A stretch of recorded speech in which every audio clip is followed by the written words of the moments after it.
Hey, listen, why not, right? Listen, why not? It's Saturday. We haven't been live for ages. Feels like ages. Even though I think it's only been a week. Dubai clubbing.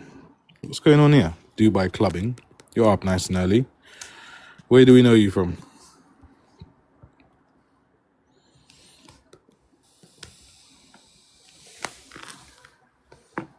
All right, Jan. Hello, mate. How you doing? We haven't been live for ages. I don't even know what's going on the news. You got any idea? Yeah, there's a lot going on recently. Yeah, you might have to tell us because I've literally been underground for the last week. So Yeah, there's a lot what's going happening? on in Turkey, I would say.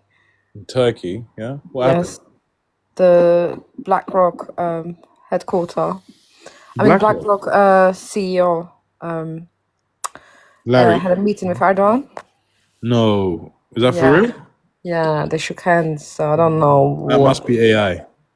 No, that's real. What's BlackRock doing in Turkey now? I don't know. That's the thing. Everyone wondering what is going on. So I guess ultimately, in the end, Turkey is doing deals with Israel, huh? Yeah, that is disgusting. How do you feel about that? When we get Disgusting. criticized for partnering with Israel, but I hate it. then at the same time, you guys are obviously doing deals as well, no? Well, he's Jewish, but he's not head of Israel, Yeah, don't say the technically. J word, eh? Sorry. Um, his background is that country, Okay, yeah. but he's not the president of that country. So any travel and exploring, Jan, are you serious? Yeah. You verified this information. Yes, this is all over X. What, So the today? CEO of BlackRock shook hands with President of Turkey, Erdogan. Does it say why he was there, what he was doing Nope, there? no information. They just shook hand, and who knows what they signed behind the door. No, you talked about the And then oil a as day well. after, NATO announced, and Trump said, "Oh, Turkey's amazing. Erdogan is amazing leader," and they didn't get involved in the war. Like that's a bit like, why would you say that? Every country who did not get involved, he slammed them, he cussed them, and when it comes to Turkey, he's like, "Oh yeah, Turkey is good." Like, what deal did you guys sign? Like, what is going on? Look, Seni Travel and Exploring is saying it's probably the oil, but even if it is the oil, you're still going to be doing some sort of business with Israel, right? So what's the But oil problem? is not just coming from Israel, it's also coming from, I think, Russia as well. I think, in my opinion, in my humble opinion, it's going to come from Russia, Israel, Let me ask Iraq, you a question. Let me ask you a probably question. Iran as well. Evening, Marie. Evening. Let me ask you a question, Jan. If Yes. Turkey ends up going back into business with Israel, Hmm. why are the Turks and the Turkish Cypriots, including you, criticizing the Cypriots, yeah, for trying to do a similar deal with them?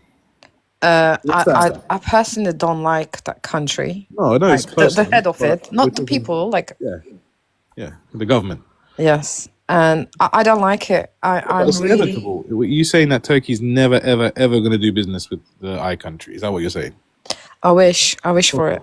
Impossible, man. Impossible. It will happen. It will happen. It's already happened before. It might be on pause right now, but it will happen again in the future. To be honest, the whole world is cutting them off, and also BlackRock is related to Epstein Isles. No one wants to deal with them. However, now they do deal with Turkey, and most probably they're investing in oil passage from Turkey to Europe, maybe from Turkey to Asia. Who knows? I'm going to start criticizing you now. Listen, we Factual. didn't shake hand with Netanyahu, right? Yeah, the factual in the We still comments. got some kind of integrity. Factual is in the comments. It's saying it's all very sneaky. Turkey is also allowing a new NATO brigade along the Bosphorus. Have you heard about that one? Yes, the headquarter of NATO is coming to Turkey now. Oh, come on. Don't say that. Yeah. You lot are all joking. All this is AI. There's I no don't way know that why Turkey... headquarter going Turkey. What is going on? Do you remember I said about a week or two ago that Turkey has to choose a side? Yeah. Whose side have they chosen? I think they're still going to please Russia. Russia doesn't let BlackRock enter their country. However, I think Russia is also going to be like, okay, take my oil too through Turkey to Turkey. God. And Marie in the comments is saying all countries are connected. They all do business with each other, behind closed doors. And they left it here. So right. Erdogan will deal with whoever is so his pictures doesn't come out out the What files. pictures? You think Erdogan's involved with all this files? Is that what you're saying? What Epstein files? Well, I don't know what kind of involvement left area talking No about. one knows. No one knows because obviously the files haven't been fully released. But obviously Yeah. there must be some sort of speculation going on. I mean, Trump is for sure. Factual. Good evening, mate. Evening, mate. You're right. How you doing, neighbor? Yeah, not bad. Not bad. Not bad. It's been a busy week, and yeah, today was just I hit the gym, done my 10K steps, and Which one did you go to? The one in what's that area called? no, I go to David Lloyd in Enfield. Oh, mate, you got on year 10. You poor guy. It's all right. I like it there. It's all right. It's factual. I play tennis as well, so I was on. Fellow Chesant boy. Oh, okay. Hello, factual. Hi. Right. Yeah, good. Thank you. Salam alaikum. Alaikum assalam. How you doing, Alaykum? You good? I'm good, my brother. How are you? Yeah, all right. Doing a little surprise live. Why not, right? Excellent, man. We're always here to support you, bro. You know how it goes. Yeah, I appreciate that, man. It's all right, man. Your Appreciate family now, innit? Again? Your family now, innit? Yeah, pretty much. Yeah. We're all family now. We're all Turkish, innit? Yeah, innit? Nah, I'm joking. We're all Greek. We're not Turkish. We're Anatolian. We're all Greek, bro. We're all Greek. We're Anatolian. Okay. Let's agree to disagree. Well, I am for sure. I still need to do that DNA thing. But anyway, factual. I think you were saying something, man. No, I was just saying about that this NATO thing. There's a lot of criticism in Turkey towards Erdogan about it, saying why are you allowing this when you're not being sold F-35s, you're not being given Patriot missiles, they're not allowing you to use your S-400s. Yep. And there's all the government spokespeople, like in Turkey you have a lot of unofficial spokespeople, and they're basically saying, we've got this because that's basically going to be like the security HQ for the gas in the Eastern Meds. Yeah. Therefore, if we allow this, we're going to get our fair share. What's wrong with that, though? Yeah. I mean, the thing is, Doesn't that give you a bit more power to have that place inside your country, or is it? Yeah, it does. But equally, you've got foreign troops in your country as well. So that's what I mean. So, But why would you have a headquarters? What's the point of having it in Turkey? well, because Bosporus, you can get to the Med quite easy, can't you? I think it's for the Russians as well. Don't forget, you got the Black Sea. Yes, yeah. Yeah, but how is that benefiting Turkey? I don't understand that. Just by allowing a base there, I suppose it's allowing NATO to be active in the area, and the country. I don't know how sovereign Turkey is, but a sovereign nation is allowing sort of foreign troops, be it their allies, on their in their country. So if they're going to get to be able to do what they want against Russia or Eastern Med, etc., I think Turkey is probably going to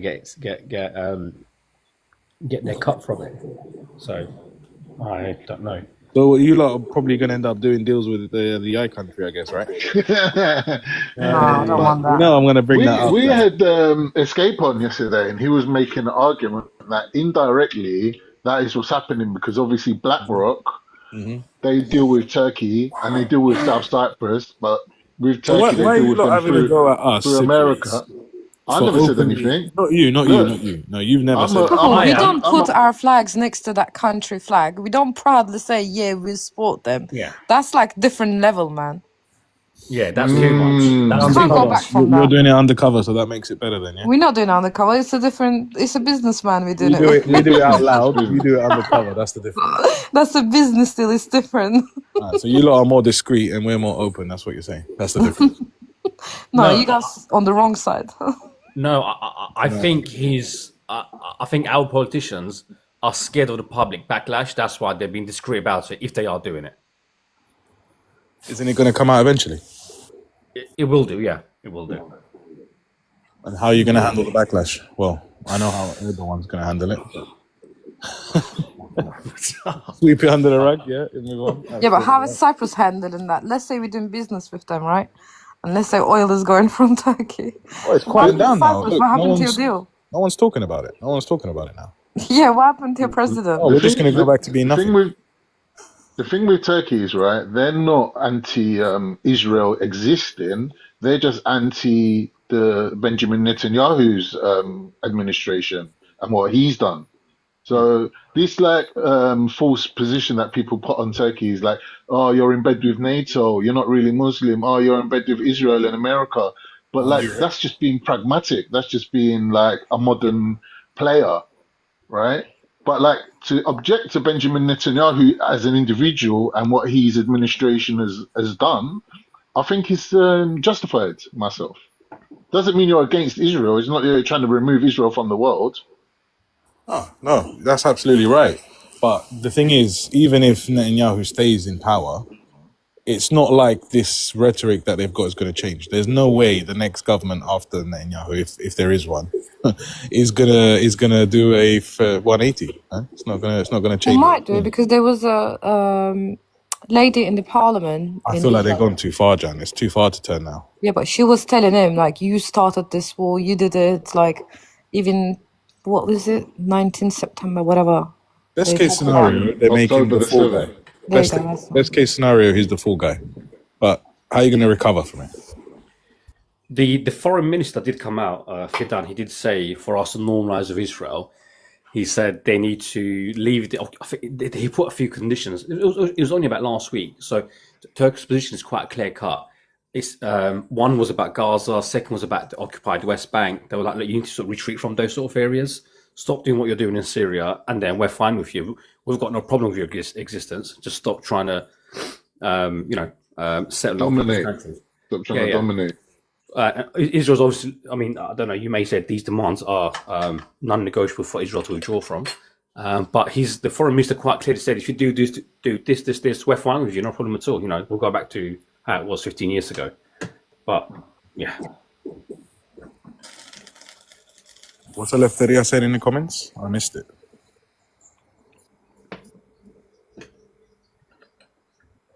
Oh, he's talking about Erdogan. Tuhan Gomez. Did you know that? Sofo, can I ask you a question? Yeah, go for it, mate. What's the significance of Eleftheria? What does it mean? Like, what is the political... Nothing. The actual word just means freedom. Yeah, but is it like any political connotations to it? Like, are they left wing, right wing? What would it be? The way in the context he's putting it freedom or death. So I'm guessing that's right wing or Now the reason why I'm asking you stuff is because was it White Hart Lane or somewhere there was a cafe called Eleftheria, and we used to go there as kids, and they used to give us free food, and we used to play pool there. No, if you just say Eleftheria by itself, it just means pure freedom. Like you would want to be free in any way. Just like a principle of maybe central, maybe a little bit left. If you say it on it by itself, you want freedom. You want independence. That's all it means. Mm-hmm. But if you say if you put the or thanatos after it, yes, then it changes context completely. Okay. Yeah. And obviously that, along with his flag, you know where he stands, right? He's saying something right there, and it said a lot. You know where he stands. But again, that's his view, no props. He's allowed to express his view, mate. Of course. But he said something about Gomez. Is that someone from Turkey? Turhan Gomez. Yeah, he's an MP. And is there some news about him trafficking or? Probably, I'm not sure. He used to live here a few years ago, actually, in the UK. He's a GP.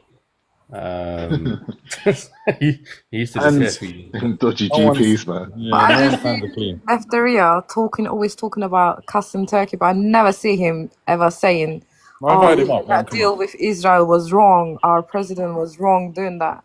He will never cuss his country, but when it comes to Turkey, he won't stop. Can I, Sophie? Can I ask this? So I saw a couple of things online over the past few days, and every time in sort of Greece, or mainly Greece, when there's fresh graduates from their infantry and then they'll march in the streets, why is there always anti-Turkey chants or fresh Is it a thing? Why do they keep doing that? Like, do they think It's we how the give a military damn? raises money for its survival. Do they think we care? I've seen it. Or I've do they seen think it. we're scared? But think about it like this, Factual. What are they supposed to chant? I don't know. What Long do you live want them to Greece, say? long live this, long live that. Turkey doesn't do it to anyone. It's like, we Yeah, chant. Yeah, but you need to understand the difference between Greece and Turkey. Turkey doesn't need to do that.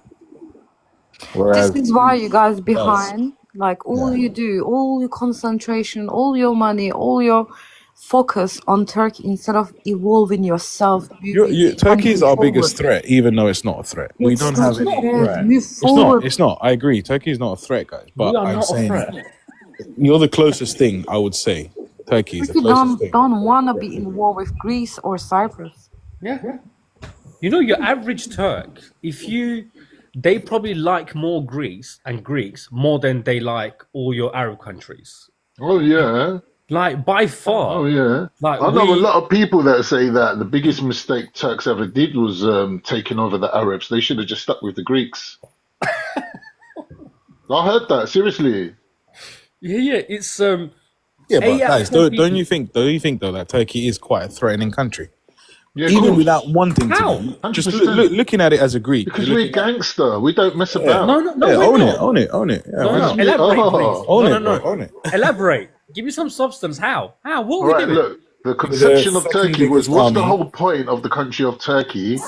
What was the point of it? It's to stop the Crusaders coming through Greece into the Middle East and plundering it, right? So Listen. originally the Turks were set up in Aleppo, and then the Seljuks gave them land in Suud, and then they started off the Ottoman Empire from there, and that became Turkey.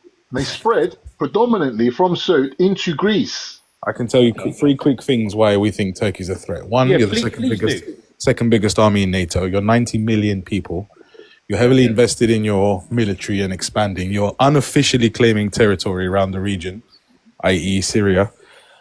So, yeah, I mean, then we've got Cyprus as well, not recognizing Cyprus. That is a Can bit I of a ask- threat. If you think about it, it is a bit of a threat. Why are you not recognizing us? Yeah, go for it. The having a big and strong military is that's not our problem. I mean, every country should strive to do that. The unofficial occupation of land in Syria, not really. We're blocking a Kurdish resistance group there. We're actually there, not because we want part of Syria. We're preventing PKK becoming a country. That's why we're there. And Cyprus, whole different ballgame, whole different history Yeah, behind bro, that. So bro. Listen, that's all Mahanabe. That land, Syria, that you're looking at, North Syria, was Turkish before we even went into Anatolia, before we even took Anatolia. Because Anatolia was half it was Armenians, the other half was Greek, and Turks were living in Syria. All right? That's our land already. Like you're saying, you're get taking that. Syria. Syria is a fake country made up by England and France. It's not even a real country, Syria. But I get North that. Syria Caucasian. is Listen, is listen. our homeland. As a Greek, do you not think I might find that mindset threatening even? Yeah, of course. Why Oh not? yeah, I mean exactly. I don't personally. I'm just saying to answer Fractal's question. no, you have to understand when at the height of the Syrian civil war, there was rockets coming in from that northern part of Syria into Hatay and Tarsus. So to stop that, Turkey was like, you know what, I'm gonna go in a bit. So we reacted. We didn't proactively control that land. We reacted to a situation to safeguard our citizens back home. Look, So can I say? Can I? I totally can I- disagree with you, mate. Can I say something? Go on, Caucasian, then we'll introduce Mazza problem, after you. the problem with Greece and Turkey is where the Europeans have held up Greece as some last bastion and some defense against the invading Turks. There is like a dichotomy now between that. There's an enmity between Greeks and Turks. But really, Turkey's the future. If Spain's investing in Turkey, why isn't Greece? Like, there's a lot of money to be made. And like the Greek politicians will find it hard to tell their population, well, rather than fix up the streets and rather than do this and rather than spend the money here and there, we've decided to invest it in Turkey because we're going to get 20% return on it like Spain is. Yeah. Right? It's going to be difficult for them to swing that. Right, so they're invested in being anti-Turkish, right? That's financially speaking, and that is the main problem. Military, schmilitary, none of this matters. It's all financial. Yeah. I think two years ago, I Hello, think it was. Uncle. Oh, sorry. Hello, George. George, how you doing, mate? You good?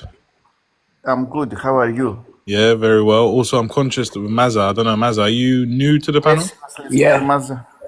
How you doing? Do you want to introduce yourself for us? Yeah, I'm Az from Broxbourne.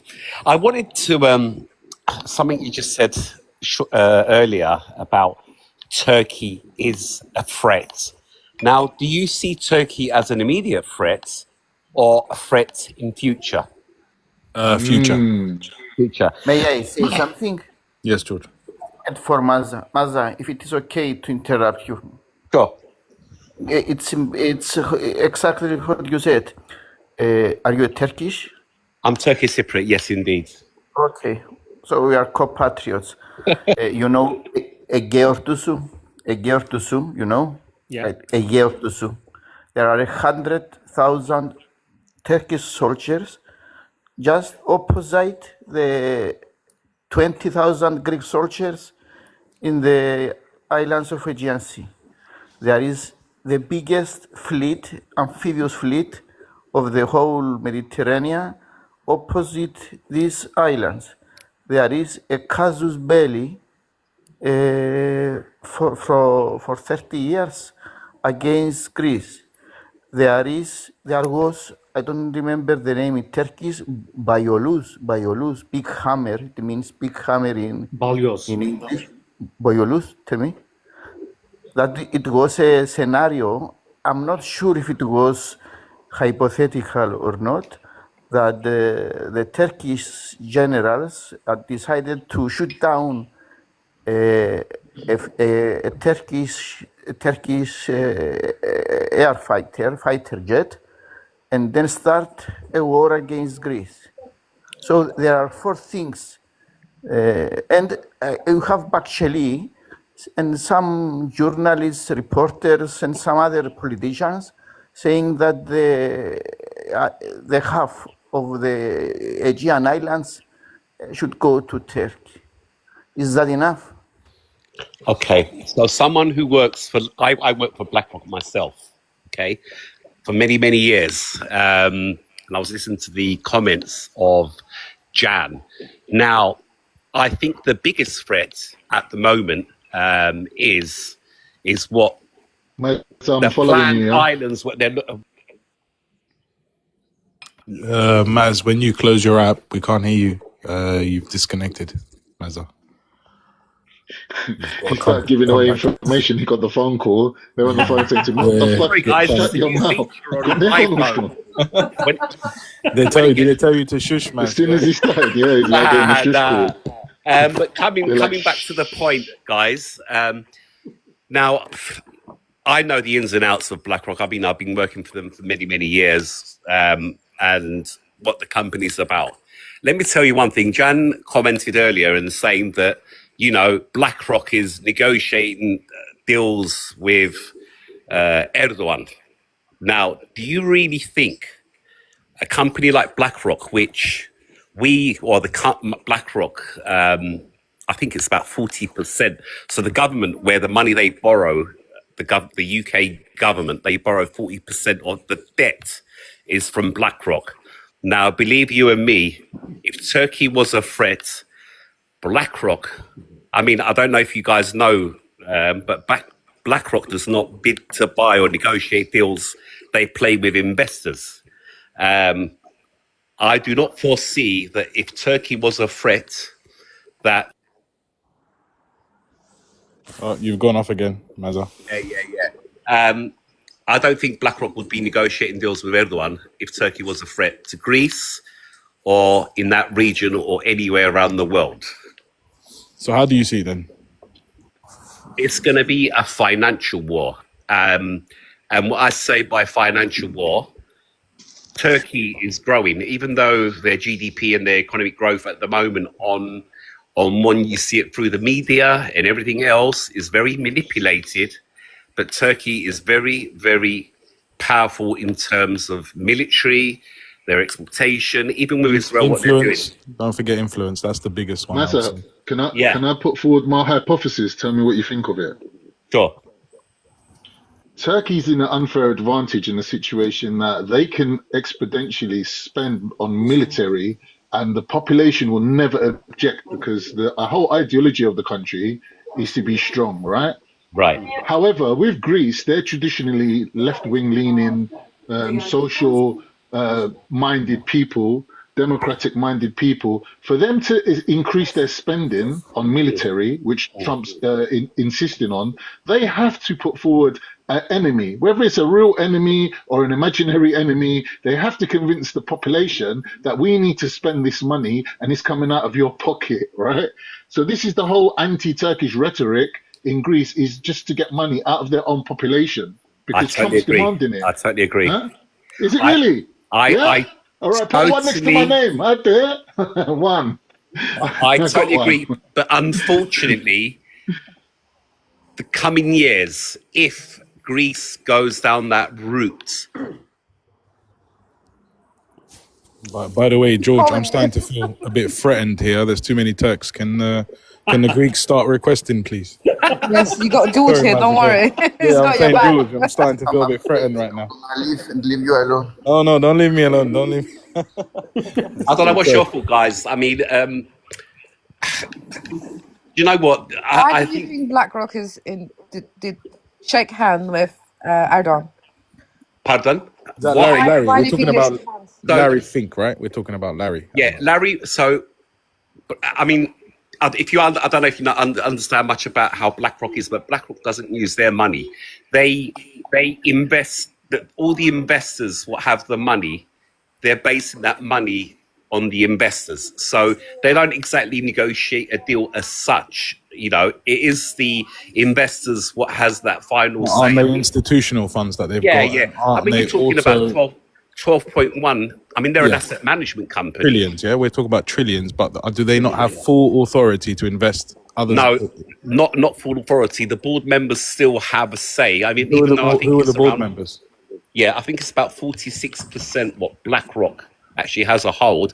But I mean, again, coming to the point, if Turkey was a threat, you know, I really do not foresee BlackRock, you know, with all these investors, big money. I'm talking about the Rothschild. I mean, I can't go into too much about what goes on, but yeah, I really don't Most think of that- us know it, to be honest, Mazza. If the rumors are true, then obviously the Rothschilds are also behind whatever's happening. You know. Well, I mean, they're one of there's several. I mean, today, I think what the biggest concern is, and a worry, I think that if Greece, especially, agreed to sell any.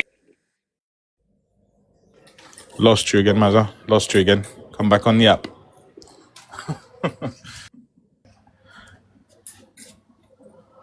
We've all been listening patiently, but Mazza, I think you keep getting phone calls, or what's going on? Nah, do you know it's a new feature on iPhone that if it's too close, it mutes it. Got you. All right, sorry. Go for it. Anyway, down to the other viewers, see what their views are and thoughts on what I've just said. So hold on, let me just see what you mean. So what do you mean about Greece? What would you want to do with Greece? How can they stop seeing Turkey as a threat? I mean, I don't really understand that. Well, I think the biggest threat is going to come from Israel because look at what happened to Palestine. You know, it was Turkey what opened the doors, and 10, 15 years' time, if they see that as a safe haven, what do you think is going to happen? Wouldn't you say that Israel's a bigger threat to Turkey than it is to Greece? 100%. 100%. I mean, you just got to look at how ethnically they want the Muslim Islam out of the picture. So what's to stop? I mean, you know, it's like they want to burn down all the churches, get rid of all the churches, all the mosques. I mean, come on. Each to their own, but I mean, it is what it is. And I think for the coming generation in 10, 15 years' time, if you guys have got kids, as a Greek, as a what, Greece should be Greece. All right, Cyprus, we're divided. I'm hoping that there'll be some two-state solution.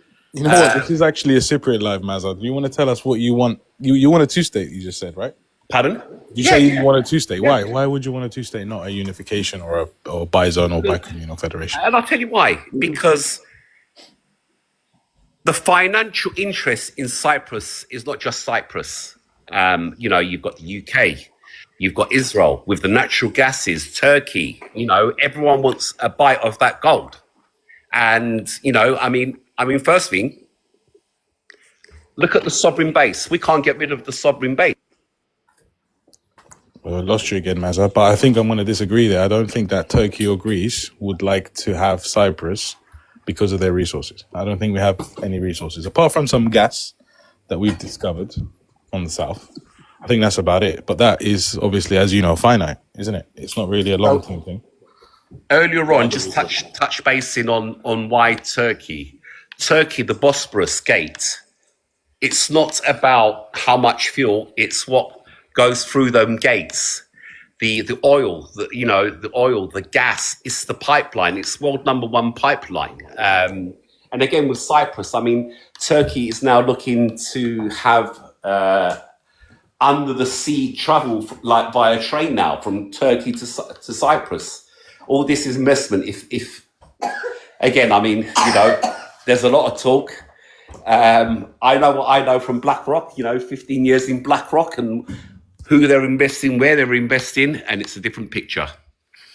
Don't believe everything you see on the media and even the politicians.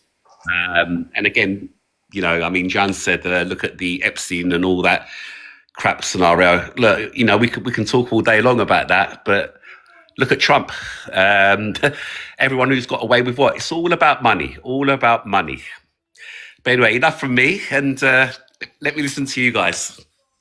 No, thank you, mate. I really appreciate your insight. We've not had a BlackRock out before, so thank you. I think Hus32, bottom left, I don't know if you've been up on the panel before, but if you haven't, you can introduce yourself as well. You're going to have to unmute, though, if you are talking, Hus. Press the unmute button.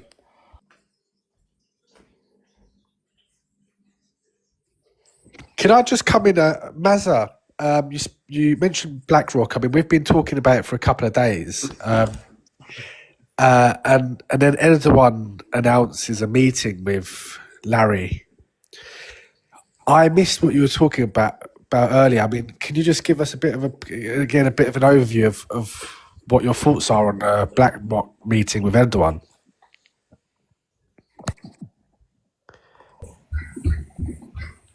Hello? Yeah, hi. Did you hear that? Sorry, I was just muted. Yeah, go on, sorry. Yeah, I mean, I was speaking about BlackRock with Mario, one of the other panelists, a couple of days ago. And then miraculously, Erdogan rocks up with a meeting with Larry Fink, you know, and I just wanted to get your opinion on what that might mean. When you say what that might mean, you mean for me to disclose what is going on? You probably can't disclose it, but I mean, obviously BlackRock's one of the biggest, you know, investment vehicles or companies in the world. It is, other than Avantgarde. I mean, Avantgarde is big in America, but BlackRock. What would the founder be doing meeting with Erdogan at this critical juncture? Well, who else is he going to meet with? I think Google will be your best friend. He's the main man right now. Erdogan's the #1. Well, Erdogan's negotiated, positioned himself into this position of being the #1 player right now in the whole world, bro. If they're meeting Erdogan, who are they meeting? He's the man. Yeah, he's up and coming, for sure. He's like the next best thing, isn't he? No, he's definitely #1. I'll give him that. But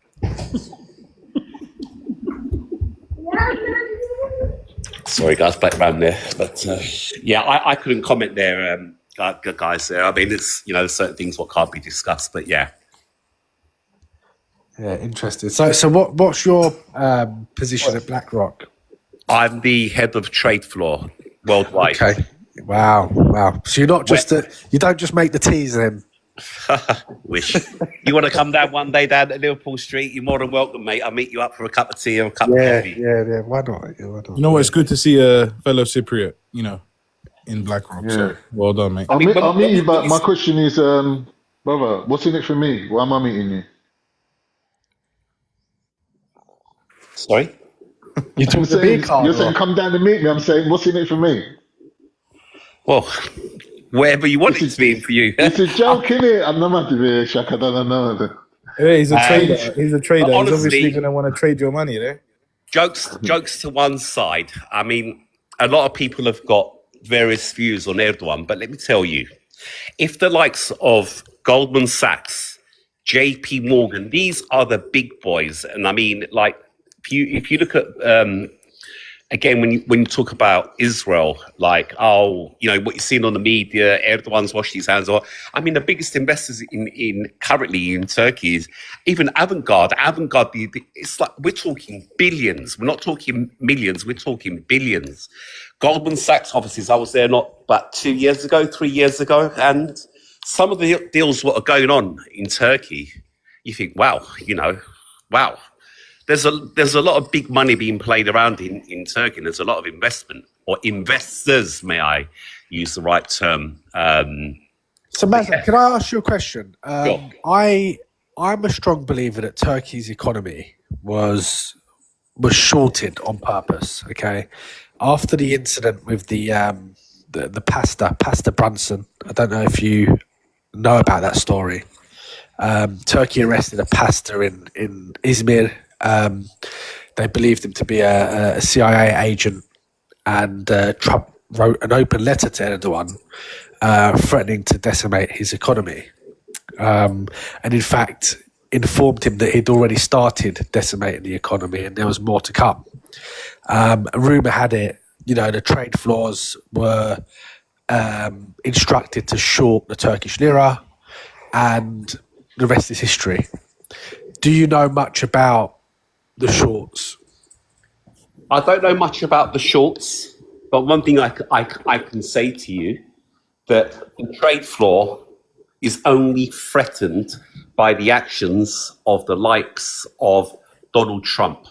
And if we looked at the five-day break, the manipulation, what is going on with the currency, with the oil, you just got to look at your son, like, just before the war, was it something like 50, I don't know what the exact figures was, which he invested. They knew what was going to happen. But coming to your question, is that the trade floor is manipulated by the president. So it's not Turkey as such, but it's actually around the world. So if we're talking about FTSE, NASDAQ, like the London Metal Exchange, this is all one war, and someone like the President Trump can manipulate that. Yeah, interesting. How much manipulation does Keir Starmer do? What's your judgment? theory, Escape? You said you've been talking about it for the last couple of days. What have you uncovered? Well, no, Mario mentioned BlackRock being, owning pretty much either fully or one of the largest shareholders of most of the arms, most of the companies in the arms industry. And what Mario was basically saying is that, they're selling arms to both Turkey and Greece. They're making a killing off the back of maintaining this tension between these two neighbourly nations, selling to both sides, making lots of money off the back of it. And he actually mentioned Larry, which is the owner of BlackRock. And then literally He's a CEO, Escape. Yeah, right? CEO. 24 hours later, there's a photo of him and Erdogan. And me and Mario couldn't believe it because we've just been talking about it. But, this institution is pretty much influencing or manipulating how things pan out. And listen, it doesn't always have to be a conspiracy. It just, if you put enough money on red, you're probably going to end up, I suppose putting money on red is probably a bad analogy, but you get what I'm saying. If you throw your weight around enough, then you're going to start influencing things, and I think that's what they're doing. Escape, you're trying to say put your money on red and white. That's what you're saying, yeah? No, I was using the analogy of a roulette table, but that don't make sense. So. No, it does, because Turkey flag red and white, no? You could say, but scrap that one, Soft. I'll come up with another analogy later. Rewind it. I mean, on something which is close to my heart. lost you again, Mazza. Yeah. Are you not concerned, like with Greece, the settlement of how southern Cyprus of Israeli settlers? I mean, does that not worry you? Like your kids one day, you know, God forbid, we might not have a place to even call home or our motherland or what? Does that not? I mean, does that not? Do you sort of question that? In what sense? As a Greek Cypriot or a Turkish Cypriot? Or both? Well, Greek or Turkish Cypriot. I mean, you just got to take one look at South now, and everything is all Zionist Jews all over the place. Me and Escape are moving to Turkey. We're selling up all our land in Cyprus. Never, mate, never. Born Turkish What? Cypriot, Never? died Turkish Cypriot, mate. All right, bruv.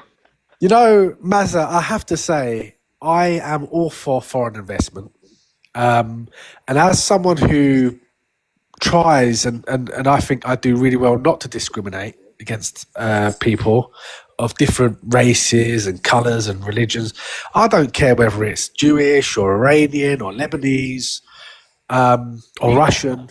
No, I don't. As long as they're investing and they're helping to improve the country through targeted investment, then let the money roll in. But I think we made a bit of a bad decision by putting barriers up and trying to block these people from investing in the country, and it's killed the economy in the TRNC. Yeah. I mean, our politicians are not the greatest. That's a valid point there, Escape. That's a very valid point. But I mean, it is very worrying. Ticka bang bang bang ticka loogie. What? Wait, so what country are you guys from? England. Where are you from? I'm from Turkey, you know. Okay, what part of Turkey are you from? From Gaziantep. Are you Kurdish? Well, Yeah. Are you pro Erdogan? Yes. pardon? Are you pro Erdogan? I don't know.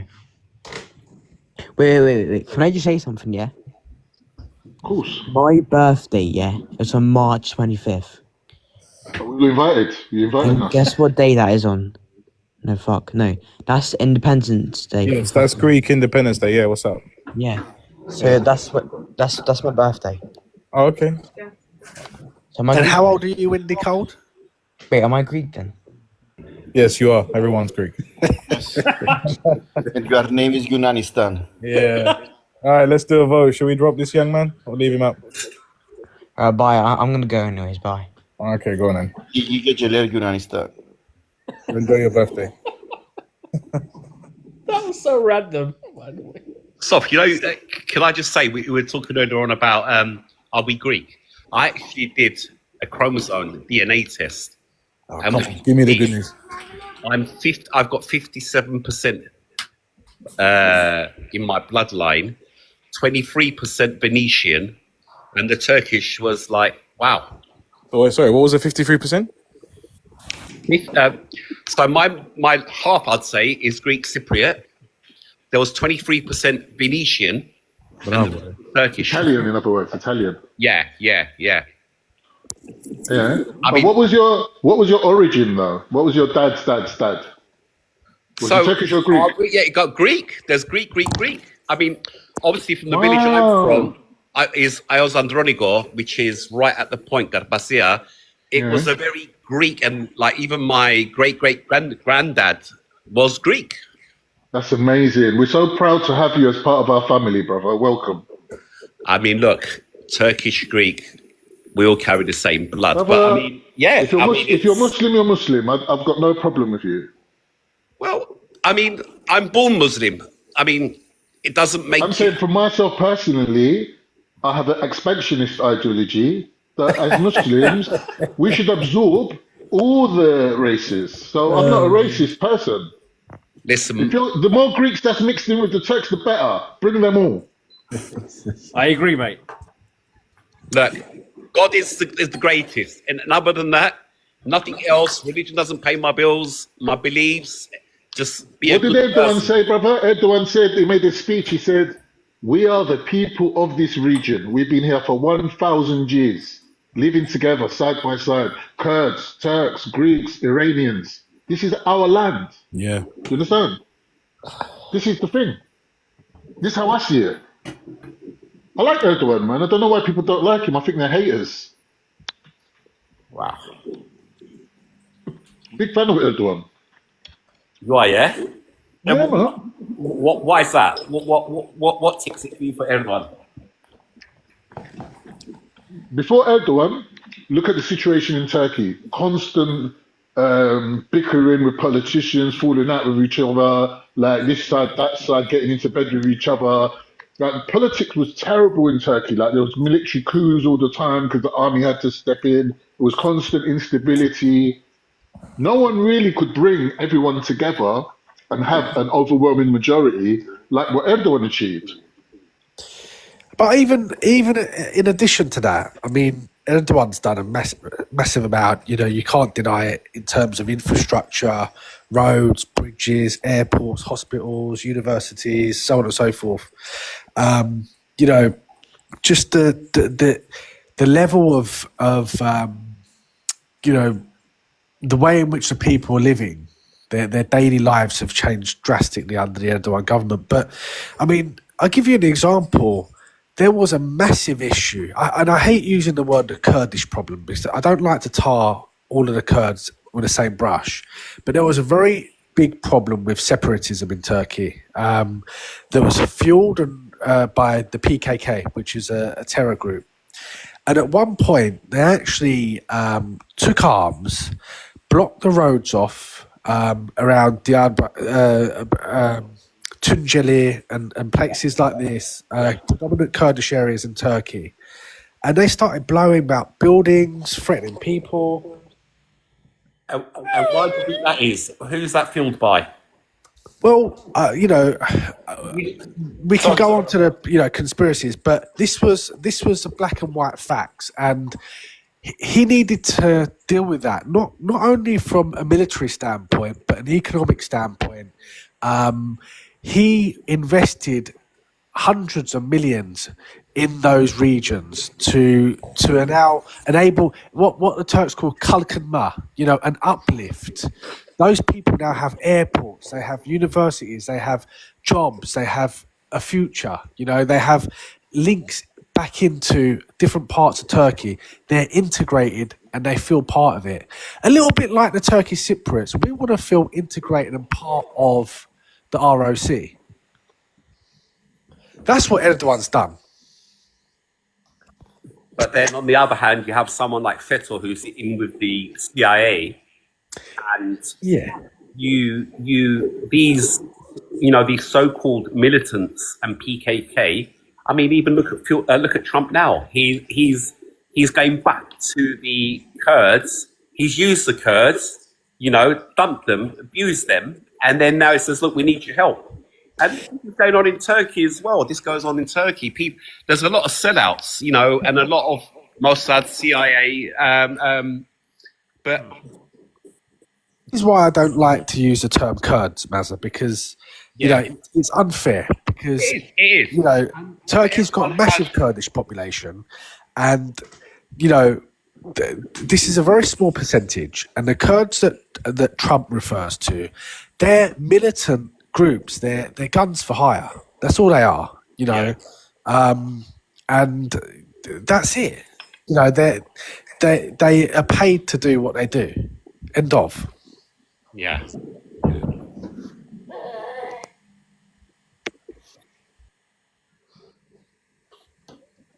So should we bring it back to Cyprus then? What do you Before you escape, can I just make a comment about this Kurdish thing? Yeah. The Kurds in Turkey, from what I can see, is very different to Kurds in Syria and Iran and Iraq. They are very, very integrated into Turkish society. And I'm not talking just politics here. I'm talking business as well. When you go to Istanbul, 90% of the restaurants are owned by Kurdish people. 100%, yeah. The foreign ministers are Kurds. I mean, well, head of Secret Service, Ibrahim Kalın's a Kurd too, I believe. Oh, okay, fair enough. That I didn't know. The number 2 guy after Erdogan, Cevdet Yılmaz, he's a Kurd. Hakan Fidan. You know, Yeah, like you no, said, the foreign Hakan's minister. foreign Yeah, minister. yeah, Cevdet Yılmaz is one of Erdogan's helpers. So he's also a Kurd. So our Kurdish problem is very unique to us, and I don't think it's a problem, to be honest. I really don't.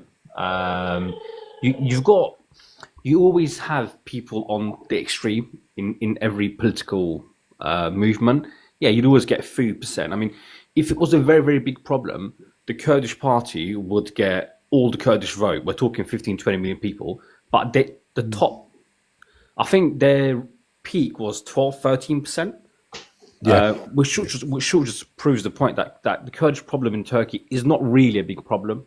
It's not anymore anyway. So I don't think we've got such a problem. No, I agree. This is why I don't like to tar them all with the same brush, and it's unfair. You know, when we say the Kurdish problem, or you know, the Kurds. You know, Trump's talking about the Kurds. Well, they're not, because I mean, for example, you've got the Kurdistan regional government in northern Iraq, who are run by the Barzani family, who have come out and actually clearly said that they don't want any involvement in the Iran war, for example, right?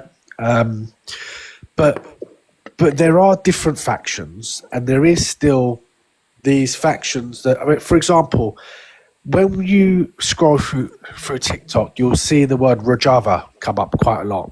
And Rojava went viral recently, and you saw lots of content around it, and even Cypriot content creators in the UK were putting up posts to support Rojava. But Rojava is being run by a T group.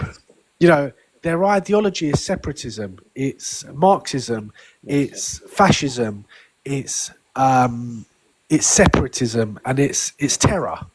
And a lot of people don't understand that. That's not what the Kurdish people stand for in Turkey. That's not what the Kurdish people stand for in the Kurdistan regional government in northern Iraq. So we need to be really careful. And that's why I say to my Cypriot friends too, let's be careful about Cypriot fascism, Cypriot nationalism, because it can lead us down a very, very dangerous path.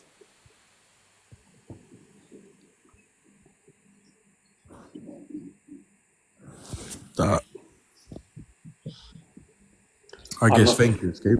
I'm not Cypriot, so you guys can take the floor. Are you? Where are you from, Factual? Oh, I mean, I live in Cheshunt, but I'm Turkish. I'm from Izmir. Okay, yeah. But I mean, I do have a view on Cyprus, obviously, and we love Cyprus very much. So, and we let you guys down 50 years ago, but we will never ever do that again. So, Factual, have you been to the Taste of Cyprus, that new bakery there in Cheshunt? I haven't actually. I drive past it actually. Is it good? It is good. Like, it's always packed. Yeah, Really? Mazza, you know. Yeah, no, yeah, definitely. You know what? I didn't realize how many Greek and Turkish Cypriots there are in Cheshunt until that. You know what? Oh, I loads. kid you not, from Broxbourne where I live, right? The amount of Greeks and Turkish Cypriot, I mean, like mini Tottenham Edmonton now, everyone's all moving down here now, mate. But I mean, It's crazy. don't get me wrong, I still feel very uncomfortable around here. From someone who moved 2 years ago from Cockpossers down here, it's a different culture. So where'd you get Yusuf Lagi from then, man?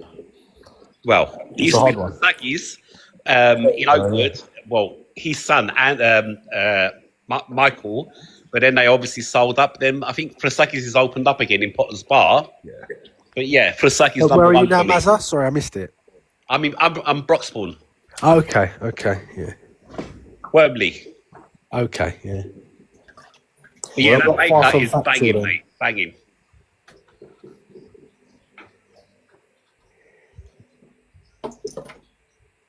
What about Hus? We haven't heard from Hus tonight.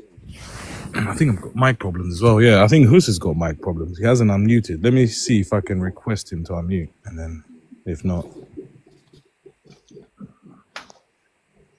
I haven't heard from George for a while. What are you doing, George? You still here?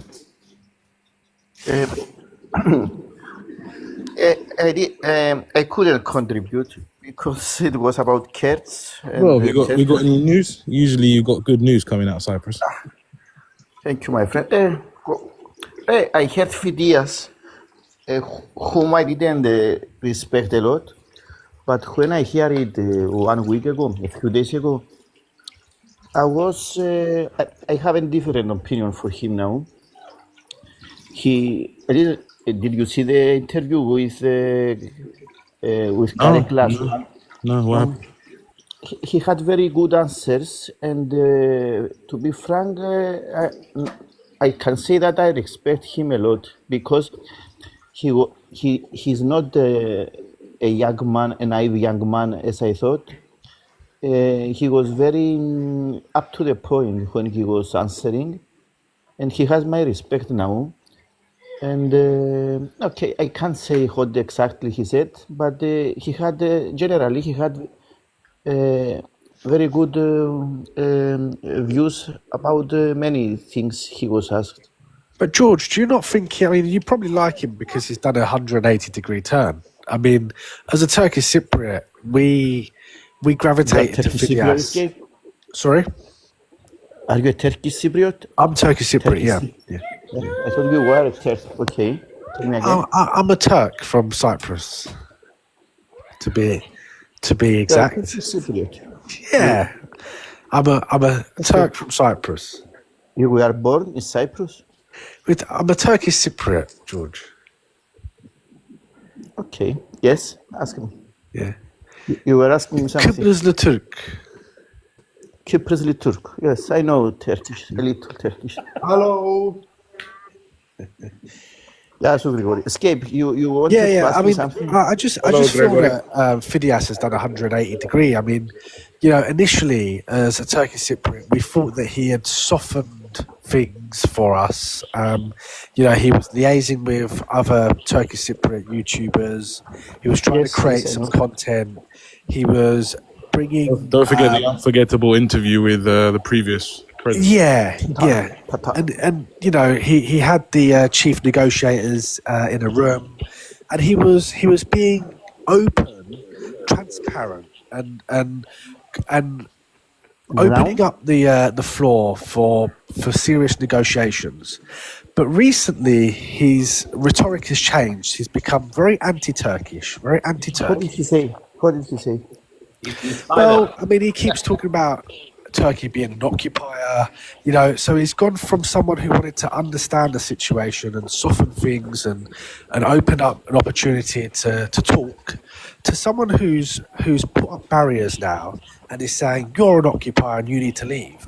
And the rhetoric's changed, he's gone from being, soft and malleable to hardline.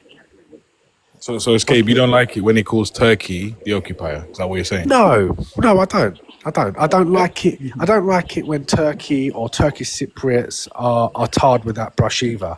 I mean, it's so easy for someone to say the TRNC or the North Side is occupied lands. Occupied by whom? Turkish Cypriots are rightful owners of the island, just as Greek Cypriots are. I think most people refer to the military Escape. You know this. I mean, we're not. But it's so easy to just brandish that terminology, soft. You just throw it out there, and you don't care who it hurts or what type of damage it might have. It's just that the TRNC or the North Side is. The North Side is illegal. It's a sovereign country. So any base, including the British bases, including the Turkish bases, is inside a sovereign country. I mean, we're an independent country, and so are Turkish Cypriots.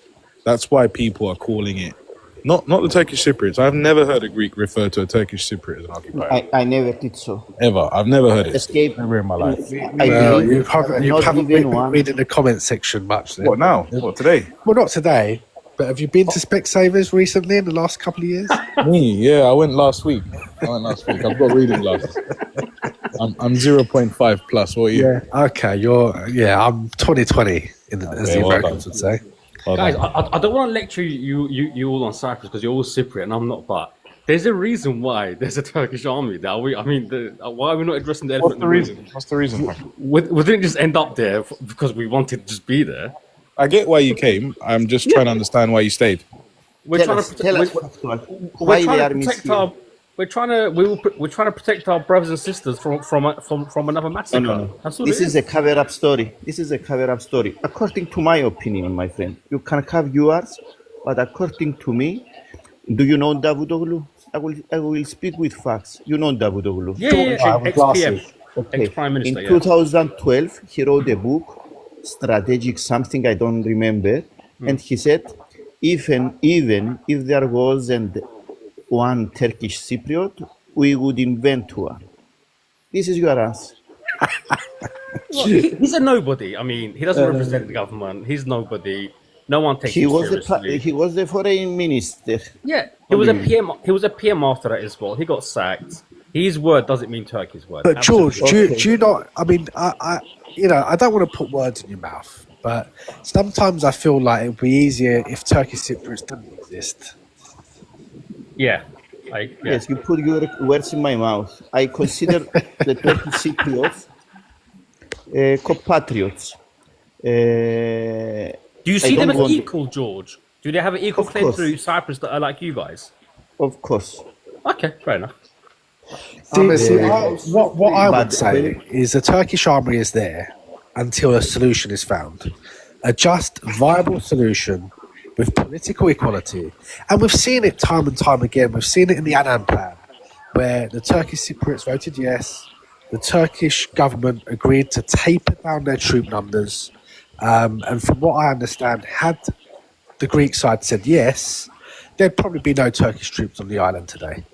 But ultimately, the reality This is hypothetical. This is okay, but this was an Annan Plan that was turned in 2004. Escape in 2004. Turkish Cypriots. I was watching Gizil Gürek today in a clip at TikTok. You know Gizil Gürek? Is that a Turkish drama? Deli yürek. He's a Turkish Cypriot. He's Gizil a Gürek. Turkish Cypriot academic. He was Okay, a member of. I thought it was a Turkish Cypriot drama. He I was. thought the same deli yürek, right? That's good. That's what I think as well. Okay, Gizil Gürek. He was Okay. in European. He was in European Parliament as a member of this Parliament. He made many fights for the favor of Turkish Cypriots, and I watched him through these years in panels. And he's a Turkish Cypriot. He was in favor of Turkish Cypriots. Anyway,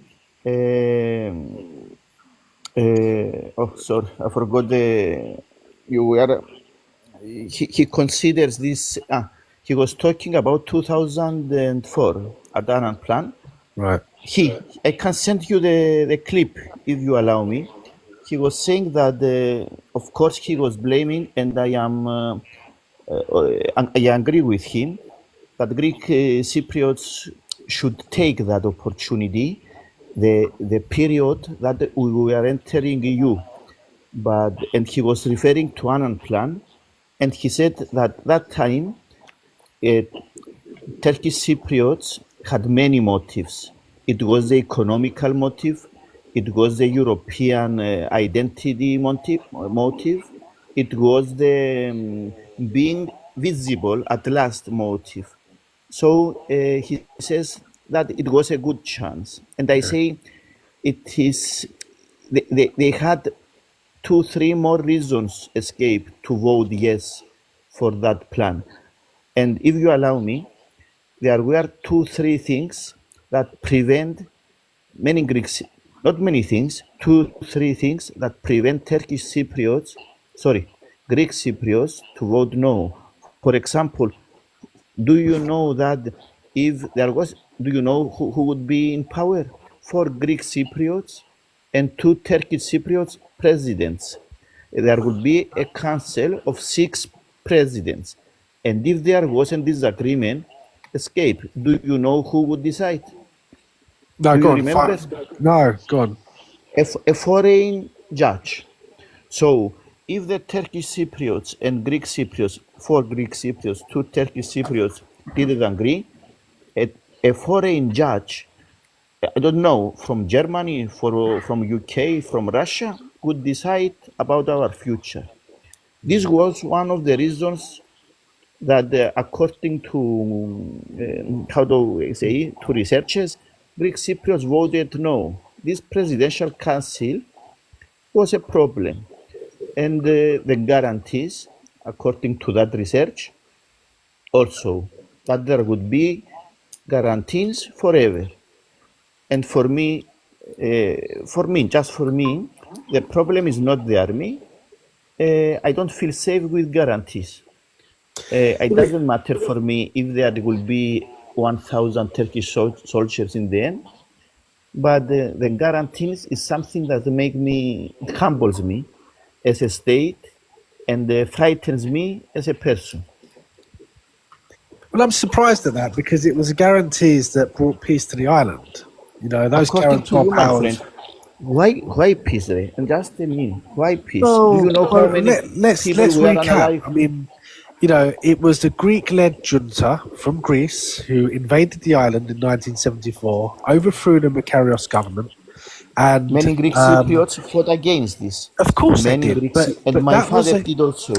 I Okay. don't deny that, George. But that was a catalyst that brought the Turkish army in. I agree. And Agree. and the fact is, what the Turks. I mean, look, the reality is, even if the Turkish troops left tomorrow, the TRNC in its current state would still not be recognised. It wouldn't fix anything for the Turkish Cypriots. Okay, it would leave them vulnerable potentially, even from a psychological standpoint. It would leave them vulnerable.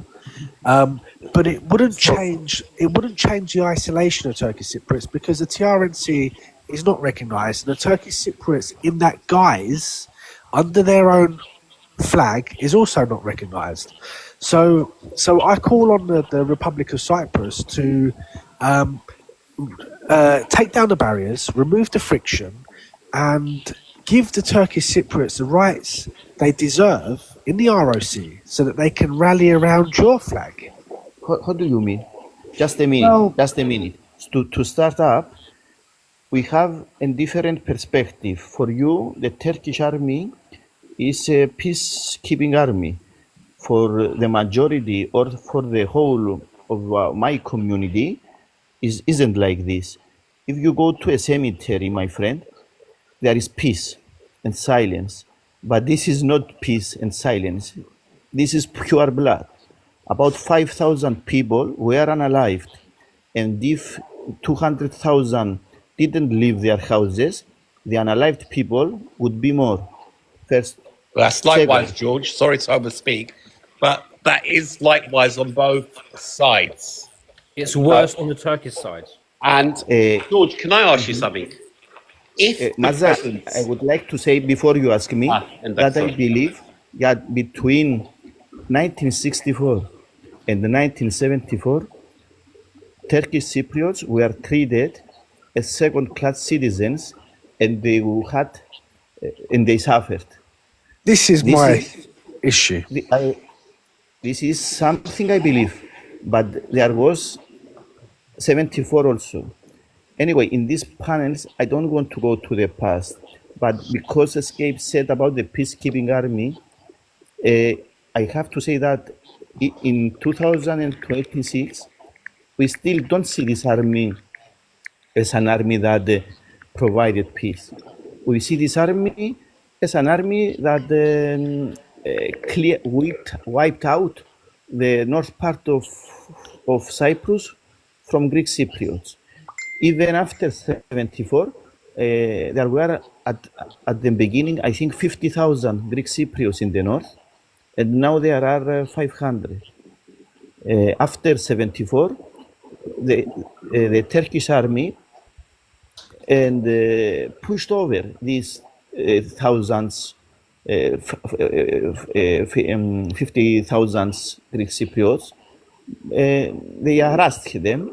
There were some were unalived, for example, Kashalos, perhaps of no Kashalos.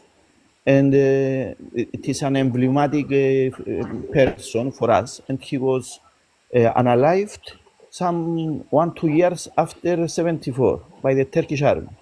It was a artist. He was an artist. Anyway, what rights gave you me? What Yeah, rights? George, And I mean, Maza, look, you know, ask me the question. Sorry, sorry, I Maza. I agree with you, and you know, look, at no point do we condone violence, and you know, I understand that many people are unalived, and it's a very, very sad situation. Okay, what the Turkish Cypriots want is political equality. We want the same rights as a Greek Cypriot, not just as a citizen, but as a decision maker.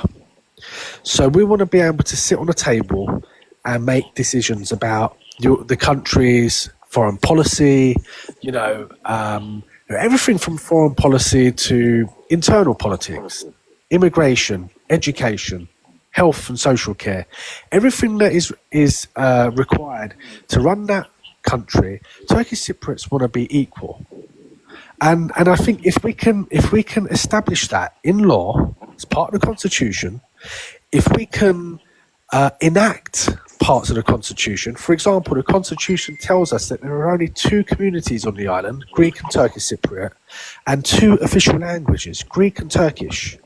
Why are there children in the ROC not learning Turkish? We need to make sure that we give everyone their rights and make it completely fair. And then, of course, there'll be very little reason for the TRNC to exist. It will become obsolete. If Turkish Cypriots are given 100% of their rights on the island, then there'll be no need to splinter off. Does that make sense? I agree. 100% for with your words. 100%. Escape. 100%.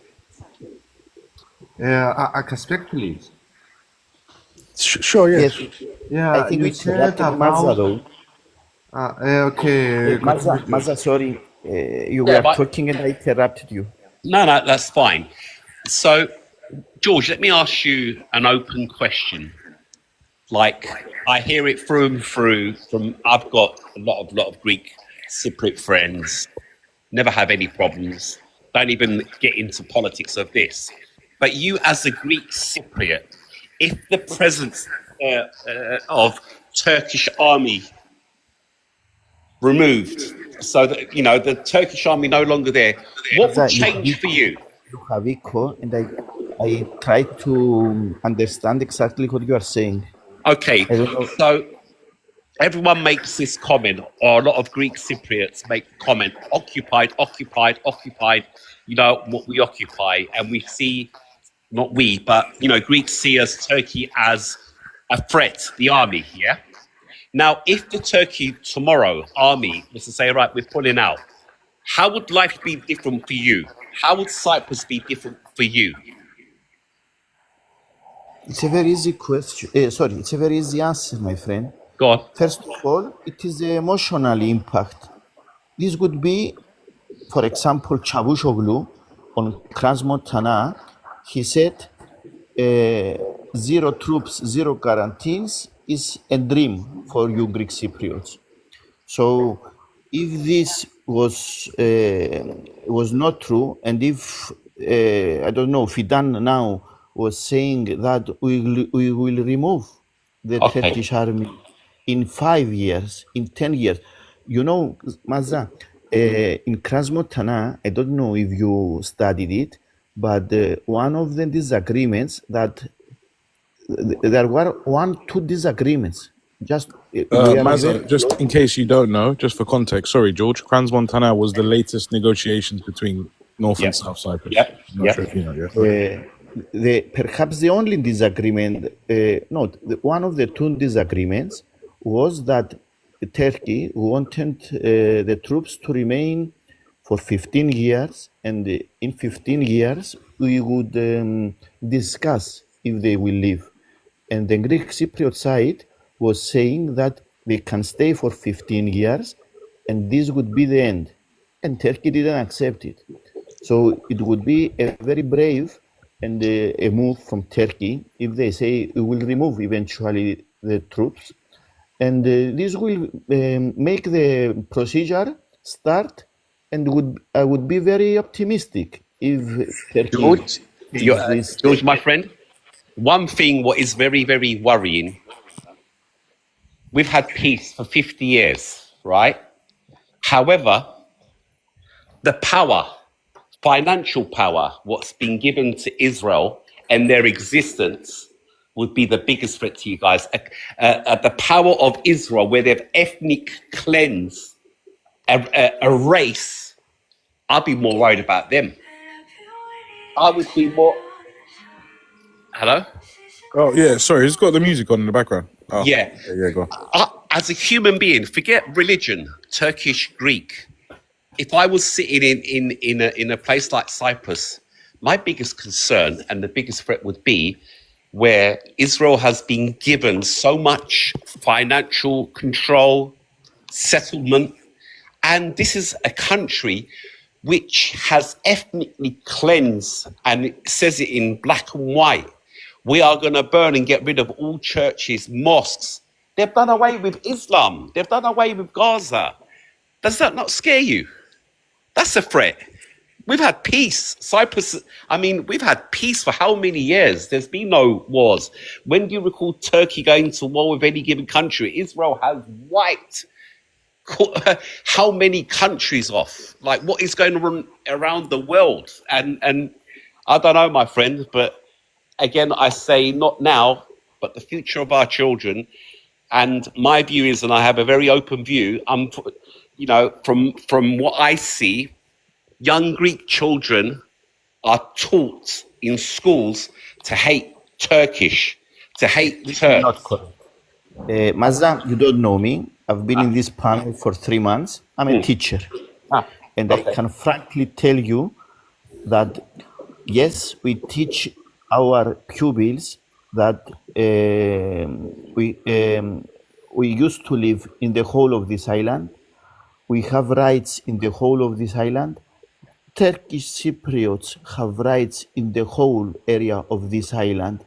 And when we talk about Kayring, Girne, Magusa, Güzelyurt, we don't talk for a revenge. We are talking about some places that their parents used to live. But with hate. What, George, can I ask a question? Sorry, can I just finish on this, if you don't mind? Mazda, did you watch? Can I just finish what I was just saying? My partner, my first partner, I've got two. I was with a Greek Cypriot. I've got twin girls from a Greek, and being in a relationship, even the nan, the school which I was against, in Greek school, being taught about what the Turks did, how to hate the Turks, and it's all about education. Because if this is how you educate the younger generation, there'll be no solution, and this will keep continuing. Like, if we educate, we don't educate our children. Çok kolay. If a teacher learns his pupils how to hate, he will hate not just the Turks. He will learn to hate everyone, and he will be hated. But this is the reality. You know the reality. Okay. I tell you, I'm a teacher. I am 32 years in this job, and you have to credit me with honesty. I do, but I also tell you what I've living with a Greek. Okay. Mazza, can you clarify though that those schools were in the UK? In the UK, yeah. Okay. Yeah. I don't know. I don't have a picture of that schools, but I can clearly tell you that in Cyprus. Yeah, you're in Lefkosia. Lefkosia. I live in Lefkosia. Yeah. And I work also in Limassol and in Larnaca. Hate, a real teacher never teaches hatred. This is something that is toxic. It's not toxic. I agree with you. For Have you ever come across one of these teachers? Because again, I've never. But have you ever come across a teacher that might do or say things that are anti-Turkish Cypriots? Or you are asking me or Mazda? Yes, George. I mean, you've been there 33 years. You must have met a lot of teachers, right? Sophocles is difficult because, for example, you know that. Okay, I will say generally. Firstly, it is difficult to be an extremist in schools because you are an employee. For example, I have strange ideas, let's say, about religion.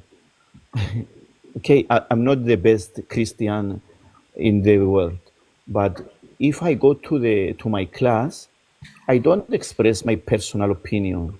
I have to obey or to follow the rules of my employer. And my employer, for the last 20 years, I think, every September, we have 3-4 goals for the year, for the school year. And I think from 2003-4, one of these is the same: the peaceful cooperation and coexistence with all the people in Cyprus. This is one of the goals that schools have every year. So we have to support this goal. Me I agree. and all the employees. We are employees. All right, so Sof and George, as a Greek Cypriot, someone who's Turkish Cypriot, and when you look at social media, I'm referring now to age groups from 13 to in their 70s, occupied land. How does a 13-year-old have, what kind of research have they done or educated to be commenting and saying, this is occupied land? 15-year-olds, 16-year-olds. Maza, can I just tell you that I also have mixed children? I know you do. And I'm not saying everyone does this, but we are teaching them to embrace both. And I think that's the only way forward. Because yes, there is still bitterness around. We know that. We can't pretend it doesn't exist. We hear it, we see it on social media. It is still there. And it's not going to go away anytime soon. The reason why this is close to my heart, Sof, is I have 34-year-olds twins, right? At 19 years old, they went to Cyprus and lived there for a couple of years. I ended up falling out with my own daughters because they said, you know what? They said, we were right. The Turks took our land. Oh, it's an occupied land. My daughters are 34 and I don't talk to them for half their age, because they were brainwashed when they went to Cyprus and said, you Turks took our land. I'm sorry to hear that. That's now, terrible. That's terrible. I respect to George, is a teacher, but this is real life facts. And the reason I'm touch basing on this, like, I can go on Instagram and someone says, I went to Turkey, and a 15-year-old kid says, that's occupied land. How much history and research have you done about Cyprus? And if it's occupied, why does no one kick off about, we've got the British there? That's a big threat. Maza. I can ask you one question. Yeah, go ahead. You are a Turkish Cypriot, yes? Indeed, yeah. Proud one as well. My grandmother and my grandfather, I don't know how it's in Turkish, how to say, I know morpho. Morpho, yeah. Buff, we call it buff. How? Exactly. Exactly, okay. If you know Siriano Hori? No. Okay, it's from Morpho, this area. Okay, yeah. Used to live my grandmother and my grandfather there. Yeah. When the war happened, imagine my grandma, she was pregnant with my father, and 2-year-old, my auntie, and my grandmother, she was running for her life. And she saw her own father try to save, the other Cypriots. And when the car was coming to my grandmother to take her with a car to leave, it was a big car. How to say, bomb on the ground. I forgot the word. Anyway, Cypriot, they put it there, and they start to shoot my great-grandfather, who, Cypriot, because he put the bomb and he was running to the bomb and he didn't see it. And my great-grandfather, he thinks it was Turk to shoot at him. And he died, my great-grandfather, in front of my grandma. It's sad on both That's sides. why we say occupied. Right. Well, Grigoris, I'm sorry to hear that, but let me just come in for a second because Yeah. I've been listening to some of the and reading some of the comments too. And let's just clarify something. Are Turkish Cypriots and Greek Cypriots one and the same? Would you classify a Turkish Cypriot and a Greek Cypriot as the same people? Cypriots Yes. from the island of Cyprus, yes?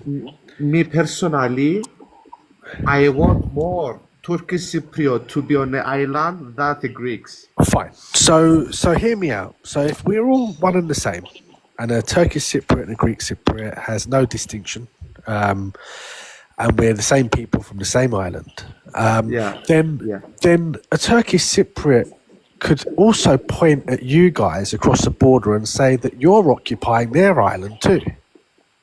What you mean? Well, because you have created a government.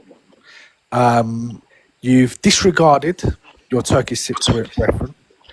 You've set up your own military, your own government, your own institutions. Well, hold on, let me finish. You've gone and created your own partnerships with different regions and different governments around the world without including your Turkish Cypriot brothers and sisters. Yes, the Turkish army is in the north, but so what? The US army and the British army is in the south, as well as the French and everyone else that you've invited without our authority, without our blessings. You know, we're meant to be one and the same. So I could rightly say that you're an occupying force too. Okay. I'm just saying. Think about it like that. Think about it from that standpoint. These armies, because Ella Grigori. Okay, I will leave Grigoris, and perhaps I can answer later. Okay, I will answer you. The Turkish Cypriot, I'm pretty sure, maybe I'm wrong. If I am wrong, correct me, please. They want two-state solution, yes? Not necessarily. No, not everybody.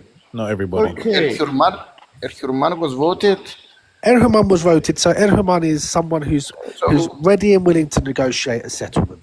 I wish, Some sort of solution. because we want to settle this to be one island, you know, it's going to be much better than now. We are basically two states.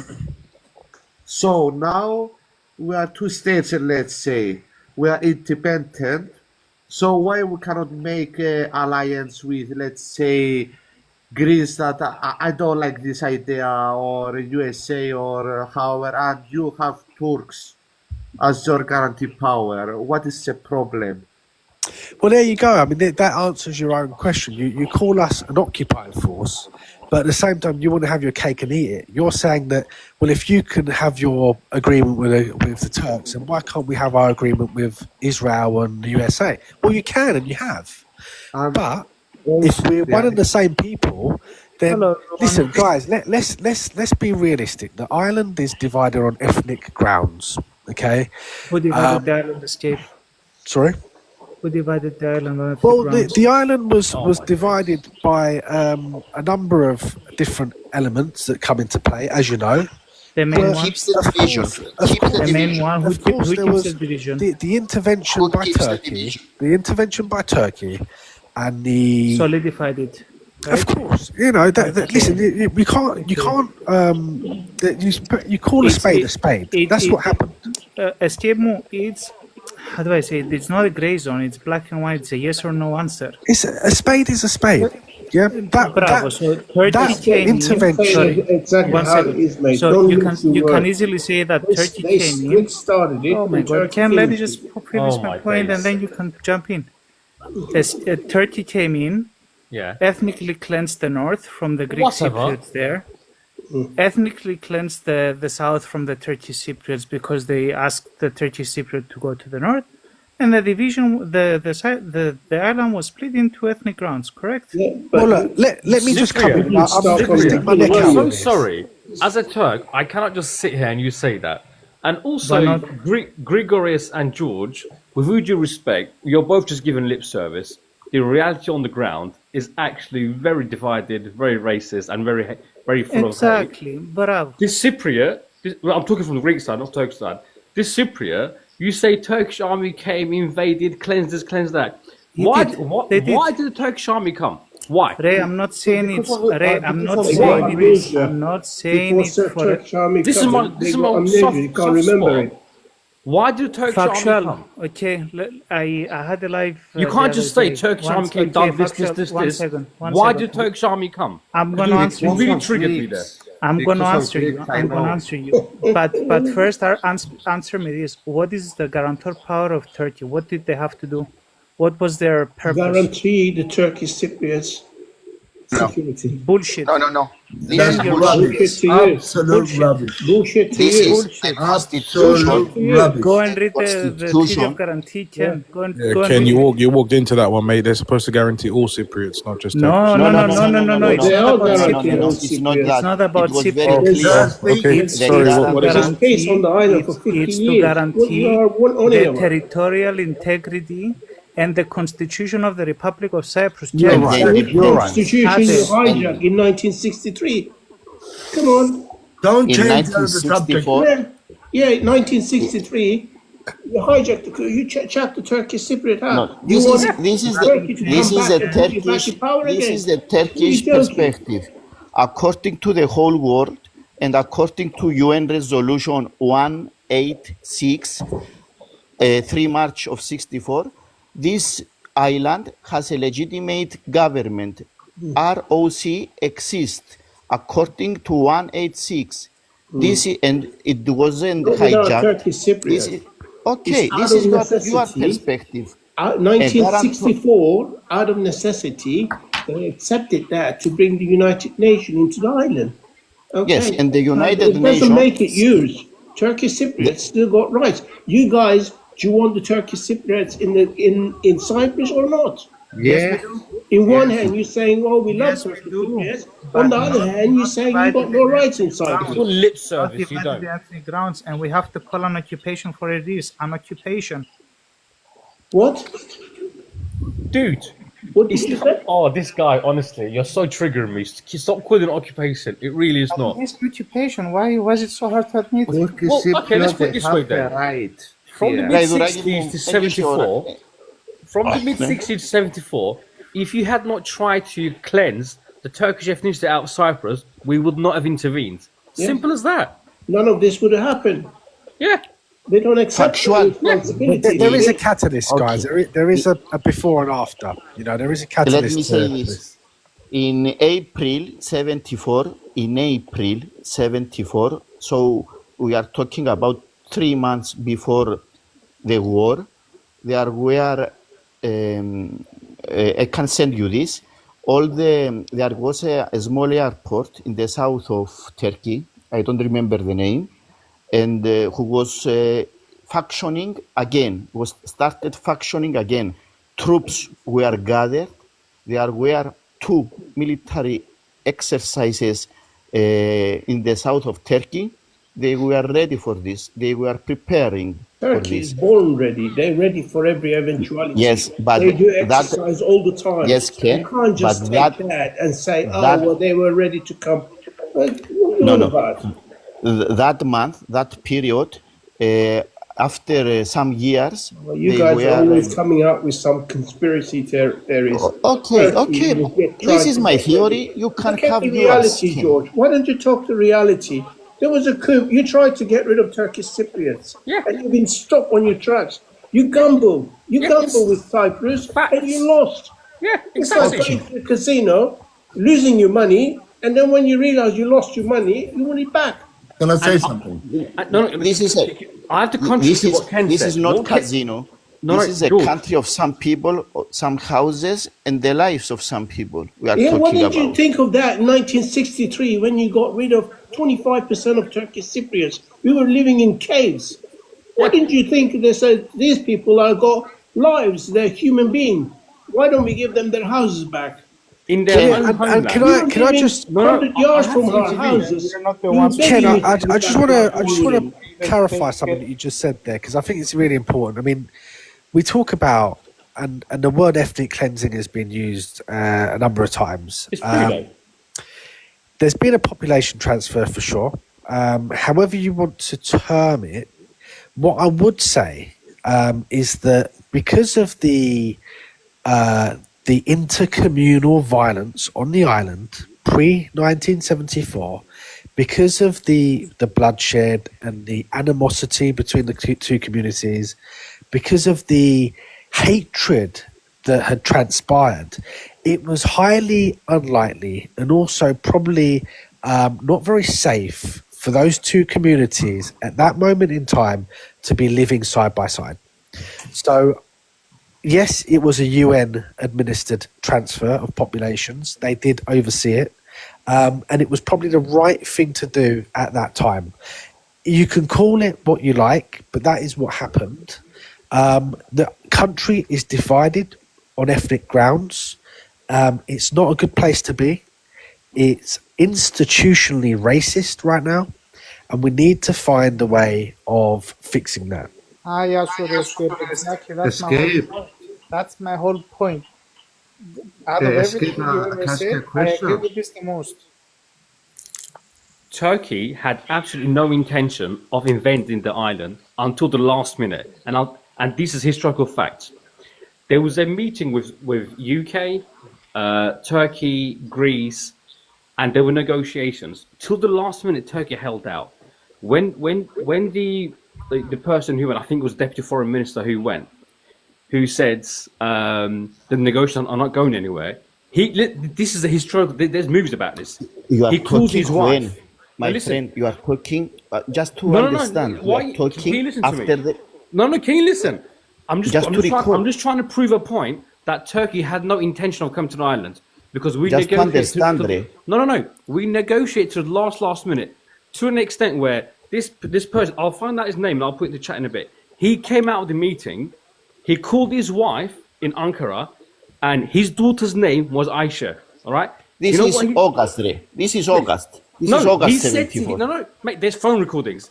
He said to his wife, "Tell Aisha she can go on holiday." Tell Aisha she can go on holiday. You are no. This is not correct. This was in Geneva, August.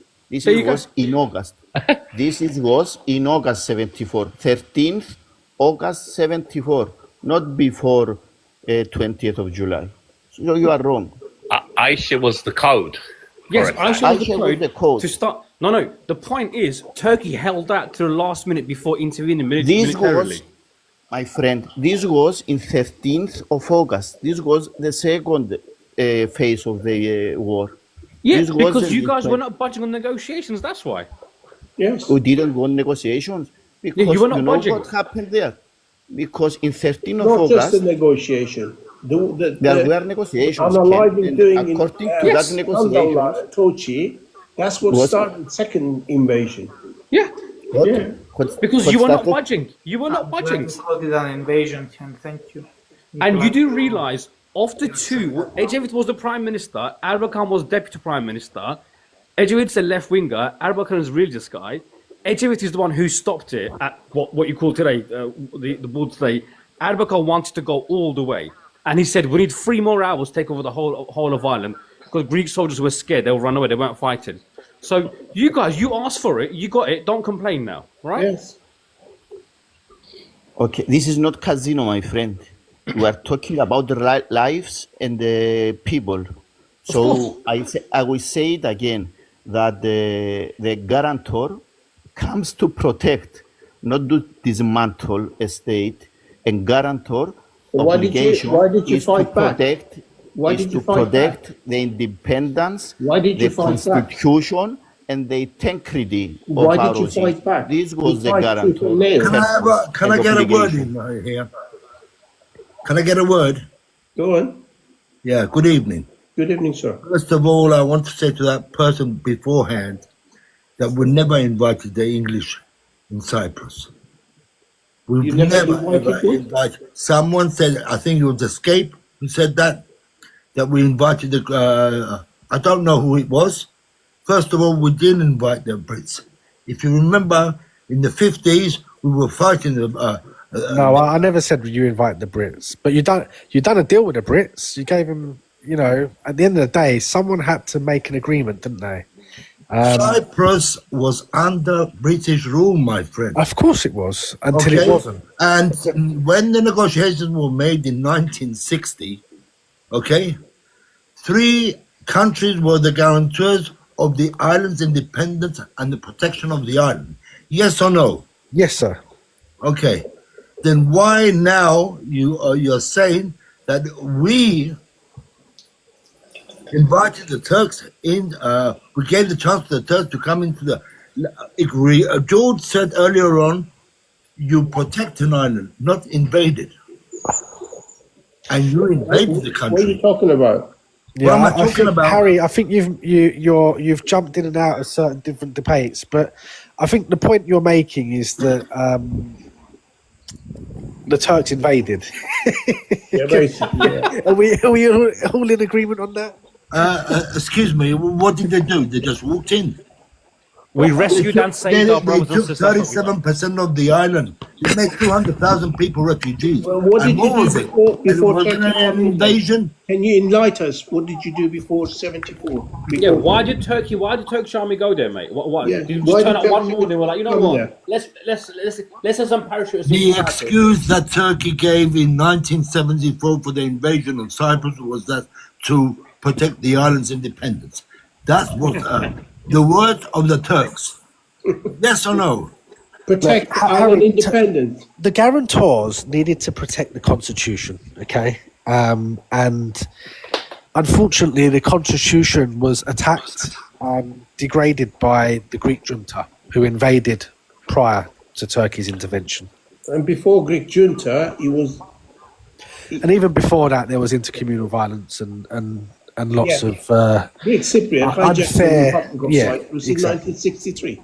As simple as that. Look, guys, we can. The point is, I think what the Turkish Cypriots are arguing on the panel is that yes, Turkey intervened, and you can call it an invasion if you like. That's fine. You have every right to do so, but they didn't just wake up one morning and decide on doing it. There was a reason for it, and it happened over a long period of time. A long period of diplomatic efforts were made to try to resolve the crisis. But what happened, and I'll reiterate why I think nationalism is such a dangerous thing. There was Hellenism and Greek nationalism that had come about because of the whole EOKA movement. Yeah, the EOKA movement to overthrow the British rule created nationalism. You need nationalism to overthrow a ruler. You need something to bring the people together. And unfortunately, for the Turkish Cypriots, who were always a minority on the island, they didn't form part of that nationalist movement. It was a Greek Cypriot-led nationalist movement that overthrew the British. Okay, and then as that transpired, Enosis come into play. And unfortunately, guys, as much as you want to deny or make the Turks out to be the bad guys, this is what happened. There was EOKA, there was nationalism, there was fascism, and then there was Enosis. And then if you want to sprinkle in TMT or whatever you want to sprinkle in thereafter, is down to you. But this is why we're in this position. How do we resolve it? Can't be Yes, resolved. I agree that It we can't be cannot resolved. stay in the Unfortunately, now past. Israel's taken over as well. It can never ever be resolved. Impossible. Uncle G, Impossible. I'm not think we've heard from you before, mate. How you doing? Where you from? Sorry, how you doing? You all right? Yeah, I'm good. I've been listening for a while. Apologies not for introducing myself. I've been intrigued about this whole thing for a long time. And listening to people, talking to people in Cyprus, Turkey, many people for many, many years. And I heard hundreds, if not thousands of stories, which I personally believe at one point they did get on. In my opinion, politics got involved, destroyed both people, in my opinion. Yeah, and some people call it a religious thing, which I don't believe that. And I boil it down to Are one you thing, Greek, Greek. Turkish, English, Italian? I'm a bit of a weird one. I'm actually a Greek Cypriot, but I'm Muslim. Oh, I've okay, I studied see. religion for 25 years. That Yeah. shouldn't be So weird, 30 mate. You shouldn't feel weird for having Yeah. your religious Yeah, you beliefs. can live in anything. It's unusual, but not weird, mate. Unfortunately, I would love to say that because a lot of people I get ridiculed for it. No. You know. That's a lot to you, bro. Yeah. Well done. Fair play. Yeah, thank you. And you know what? I'm not one for all these big arguments to be nasty to anybody. I mean, but my family was involved in the yoga. My grandfather was a priest. They all got it, and I think a lot of people were brainwashed. A lot of people were given the wrong information just to fight. England had their agenda. America had their own agenda also, and now, unfortunately, it's in the hands of Israel. Cyprus, unfortunately, now everyone thinks Cyprus is doing fantastic. Unfortunately, it's not. I mean, they're opening the first Zionist school in I think it's Larnaca. I'm not too sure. Correct if I'm wrong. Within the coming month, they're opening a Zionist school, and people don't see what is going on in Cyprus, and it's really upsetting. What do you see? Where? It's either Larnaca or Balfour. Balfour, They no make their chance, own- because I live in Paphos, no chance. Okay. That, as I said, don't quote me. I could be wrong, but 100%, they opened the first Zionist school in Cypriots, Cyprus. they will kick them out. No chance they will open Zionist school in I hope. Cyprus. Grigori, Yes, Grigori, listen to me, Grigori. He's telling the truth, my friend. Grigori, You have to be because honest. Grigori, my friends, because you're so paranoid about Turkish army, you can't see what's happening right under your nose. That's exactly. I was going to say that. That's true. The Jews. If you see if you go to there's video. I saw a video yesterday of Zionists in our beautiful Buffalo's beaches shitting. Paphos. Excuse me. I see it. No, these people don't What have was, he, what was respect. he doing in the Paphos Beach? They were pooing Sorry? in the bloody sea. In the rocks. Oh my In the God. rocks. Yeah, on the behind rocks, the bravo. castle. Yes, in the rocks. On the Listen, rocks? I'm not anti-Semitic. I am anti-Zionist. I'll be very, very clear on that. Hold on a These minute. people Hold on a are minute. worth- Is it Aphrodite's rock? No Aphrodite. See, Kato Paphos, No, I castle, don't the think old For castle. fuck's sake. Yeah, it was an old castle in Buffalo. I was disgusted. Cyprus is a gorgeous island, and you got this scumbag going and dumping everywhere. Bad enough, there's a big place in Buffalo actually, which is just Jewish. It's a big complex, apparently a holiday complex. Yes, yes. You look at the writings, yeah, it's in Hebrew, and no one's allowed, by the way, you're not allowed to go and stay there. You can't go in there on your own. They've blocked it off. In Larnaca, what they've done now in Larnaca, my mum lives in Larnaca, near the fire station. There's a whole big sector that they've blocked off for them. You know, they're paying, and the poor Cypriots can't afford to buy property because the Zionists are paying top dollar for the property. Uncle G, the government has lost touch with the Jews. The Jews are going to take over Cyprus. Unfortunately, yeah. The Jews are going to take over. It's so sad. It's so sad. Honestly, it really breaks my heart. I've lived in Cyprus. I love Cyprus. You know, and I see what these scum, they're And you scum, know, I'm sorry. and you know something else. They're asking the Greeks either to purchase or rent some of the Greek islands. Have you heard about that? Yeah. Yes, I have. And in Greece, they're doing that as well. Is that true? Yeah. Yes. Yeah. Yes. Yeah. Bloody hell. Yes. Do you know in Limassol? You lot see still Limassol continue all obsessed fantastic. about Turkey. Excuse me? I'm not. No, I'm not.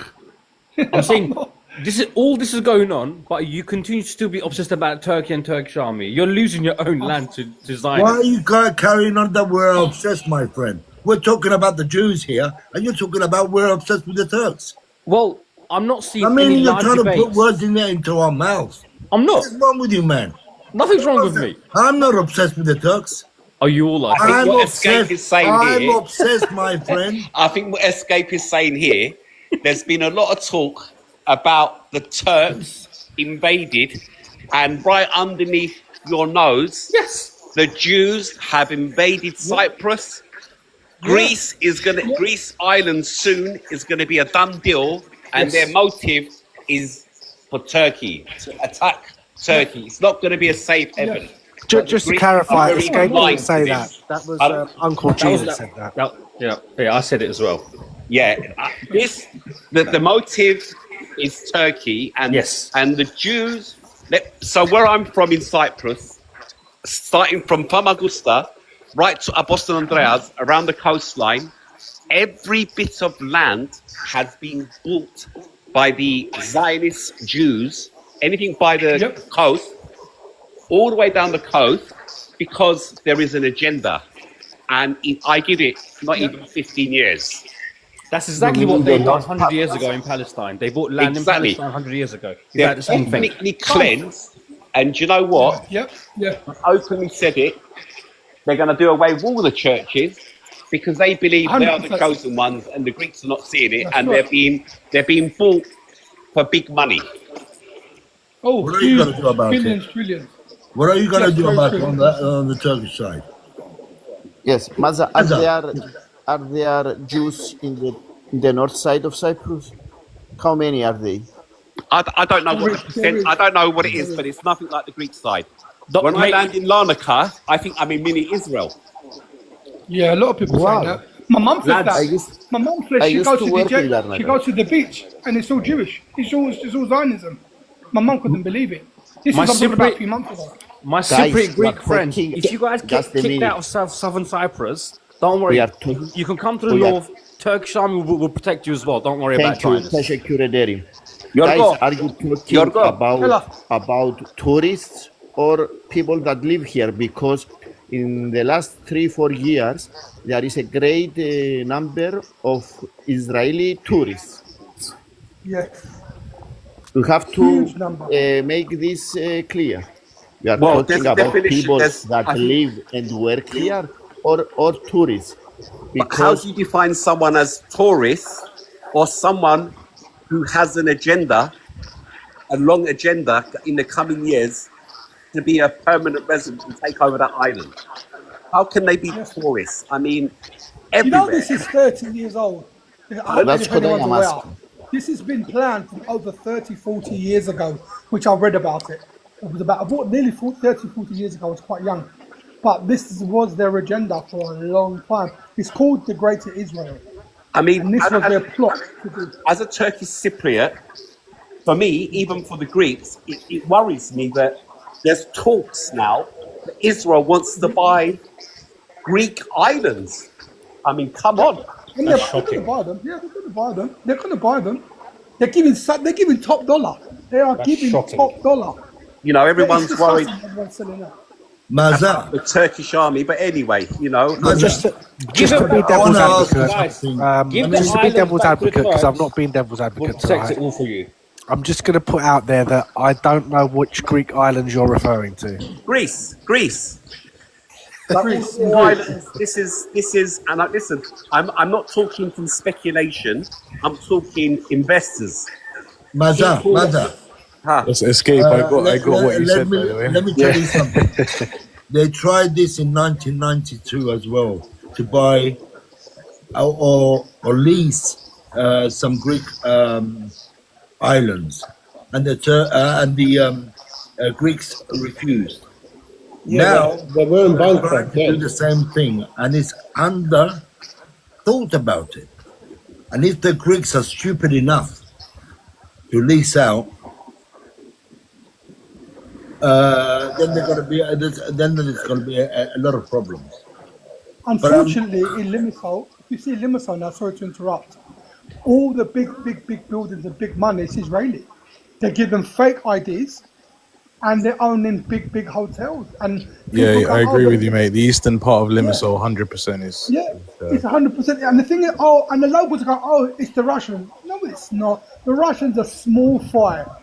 Yeah, what money Israel's put into Israelis are put into Limassol, it's absurd. It's an absurd amount of money. And they're poor people going, look at Limassol, look at this, look at that. But guys, it's destroying it. Now we've got so much money now, blah, blah, blah. Ask a local, man. They can't buy a house. And the locals are suffering. Everyone's complaining. But no, it's all going on deaf ears. So Let me just come in on here, because nothing.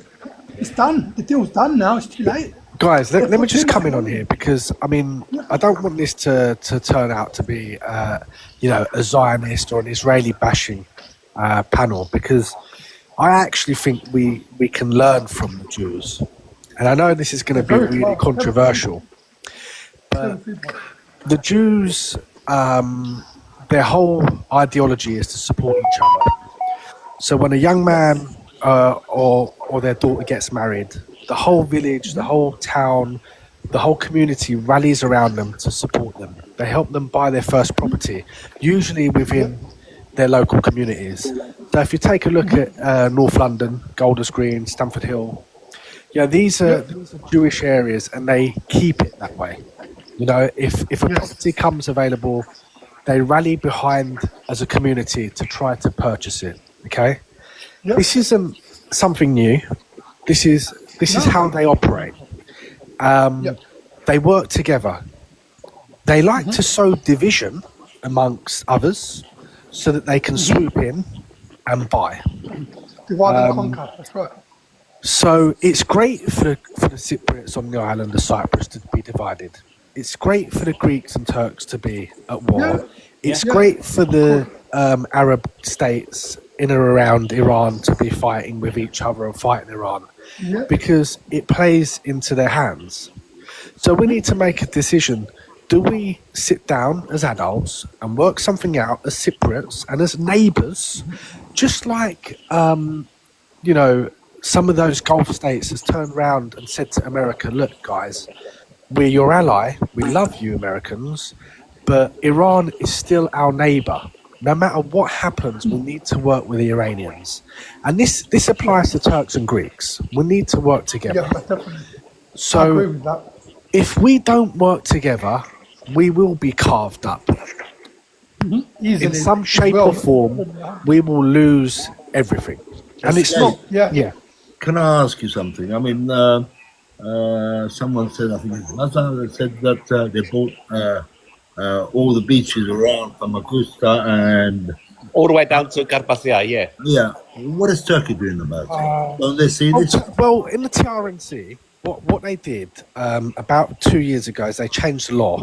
So they changed the ability for foreigners to buy land in the TRNC. Okay, and they made it a lot more difficult. And what it did in actual reality, Harry, is it killed the economy in the Turkish side. It's an economy that is dependent on tourism and property sales, and property sales died of death. And the message that they gave to foreigners was that we don't want foreigners in the TRNC, and we don't want foreign investment in the TRNC. And it had a knock-on effect, because people decided not to invest in the TRNC. And that's not good for us either. So I'm not against investment. And as I said earlier, it can be Jewish, it can be Israeli, it can be Iranian, it can be Lebanese, it can be Russian. But if we're going to take investment, we need to safeguard ourselves and our land within the law. For example, if you buy a property in the UK, the government can still take it off you on a compulsory purchase order. Why are Cypriots always scared that they're selling their country? As long as you've got the law on your side, you're not selling your country. You're taking money from external sources and pumping it into your own country and your own economy. What's wrong with that? No, if I just add to that, Escape, sorry. For me, my views would be, it's all well and good, but we're losing our identity, culture. Well, that's a different topic.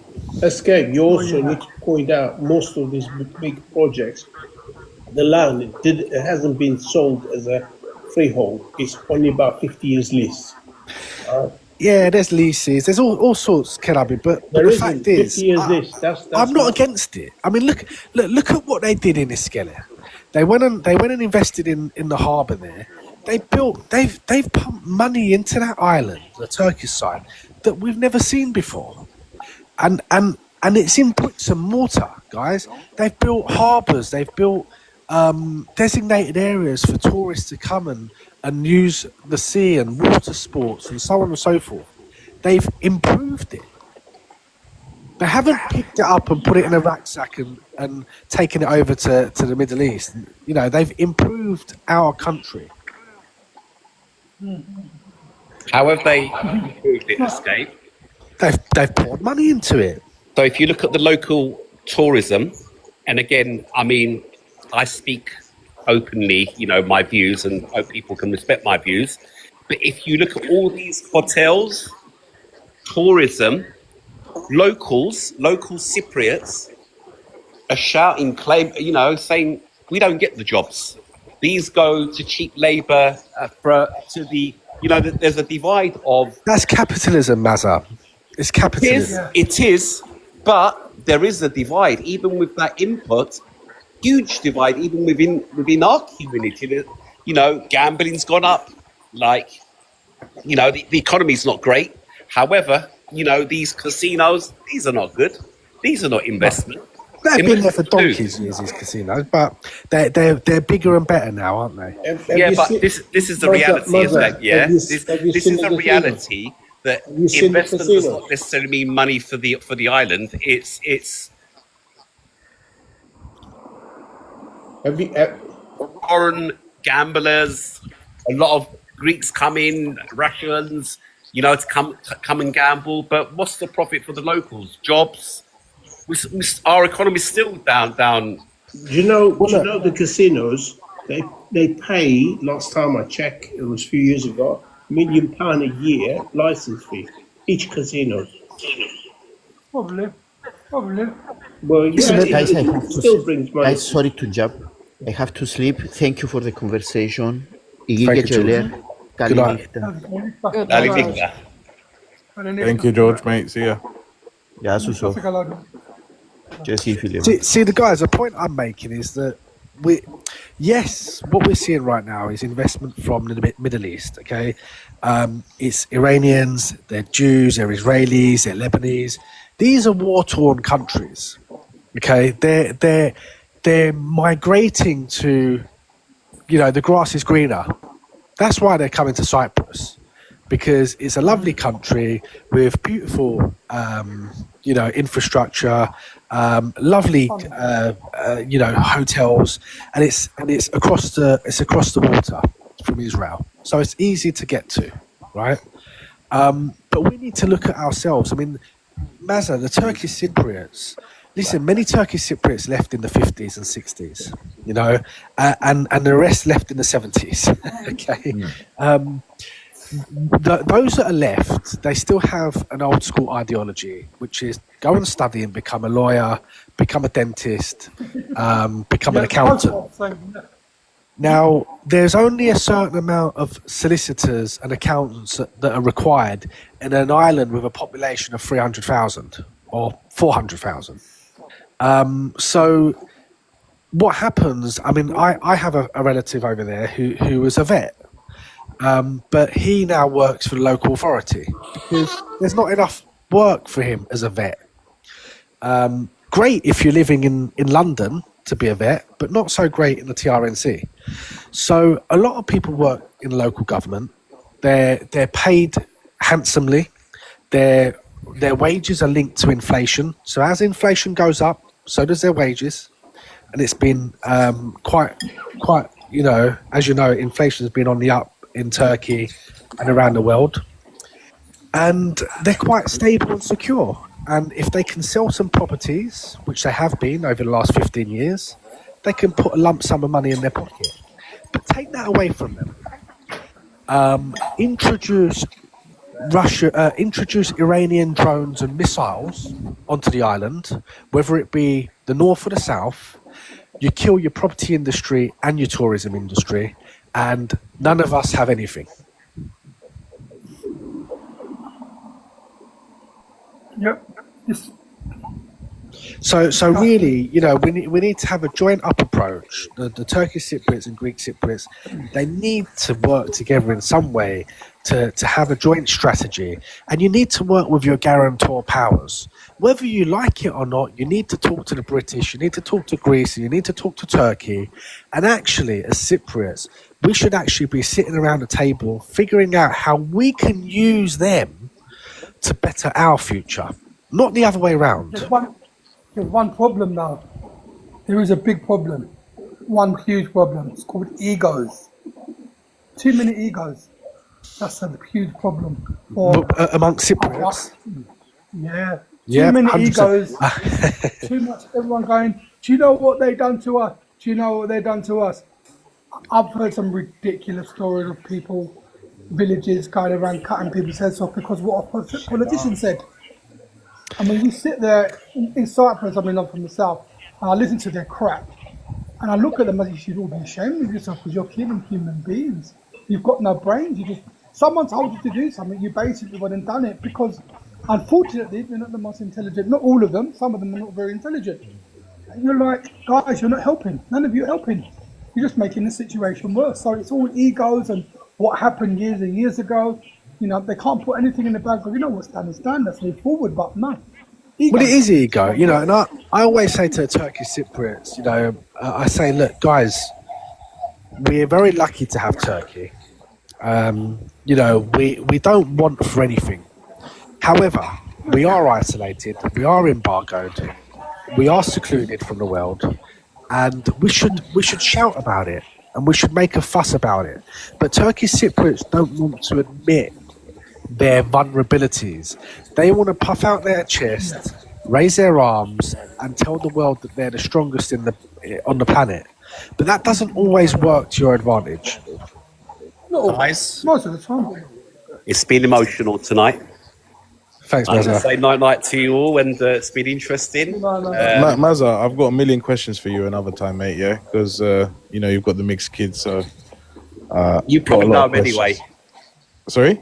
You probably know them. You're from the same community, so you probably know them anyway. But yeah, another time. Yeah, another time, definitely. We'll talk about it. Good night, all. Yeah. Thank you, mate. Good night, nice to meet you all. Good night. You too. Bye-bye. Are you guys all in England or Cyprus or Turkey? Basically, yeah. Mixed. I think no, actually, right now I think we're all in England. Well, where are you from? Oh, is Uncle? it? I'm the odd one out then. Where do you live? Definitely the odd one out. Indonesia. Wow, interesting. Yeah, I've moved. I got out of UK. Yeah, I moved, man. I had enough of UK. I had my own business there for 9 years. I couldn't be asked paying all the taxes. What do you do in Indonesia? As a good boy. Life there. Tell us a bit. It's nice, man. It's different. It's laid back. You only pay 10% tax, which is lovely. What do you do? Uncle G. I'm a chef by trade. Okay. And I'm starting my own business here now. I'm actually opening a business that's really much in need. It's a GP surgery. Okay. My wife's family, they're all doctors and nurses, and then they've had the money to start it. Thank God I had a bit of money to help them. So we're opening up in 2 weeks. And in about a year or two, I'm going to open up my business. But it's nice. No, crime is low. People are lovely. So your missus, you said, from there, right, Uncle G? Or? Yeah, she's local, yeah. That's the only reason why I could build up here, because she's a local and I've got my visa and whatnot. It's nice. It's nice. It's beautiful. I do miss the food in England, because I'm not really into a lot of that kind of food because they use MSG and I'm allergic to it. But I find a way. I cook a lot anyway. But it's nice, guys. It's nice. No police sirens every 2 seconds. Well, there's no police. There's hardly any police whatsoever. Now, I'm going to message you because I want to message you about Indonesia. Yeah, cool. It's not you completely, as they say, unplugged from the matrix. Yeah, it's just you're so unplugged. You can do what you want to do. Don't cause any problems. Like I said, people are cool. It's now in the morning. It's 22 degrees. By the end of the day, it'll be 28, 30. Even in January, it's the same. Nice. Yeah, it's an adjustment. I'm not gonna lie, but it's a nice adjustment, guys. It's nice. Which island are you in? Where are you? Are you in like Jakarta, Badung? Where are you? I'm in Malang at the moment. I lived in Lombok for a while, nearly a year. Now I'm in Malang. Opening up my business in a couple of weeks. Nice. I've been to Jakarta. I've been to all different places. It's got 17,500 islands, so there's lots to visit. But I'm probably the only Greek around here, and they do like it. I'm different culture.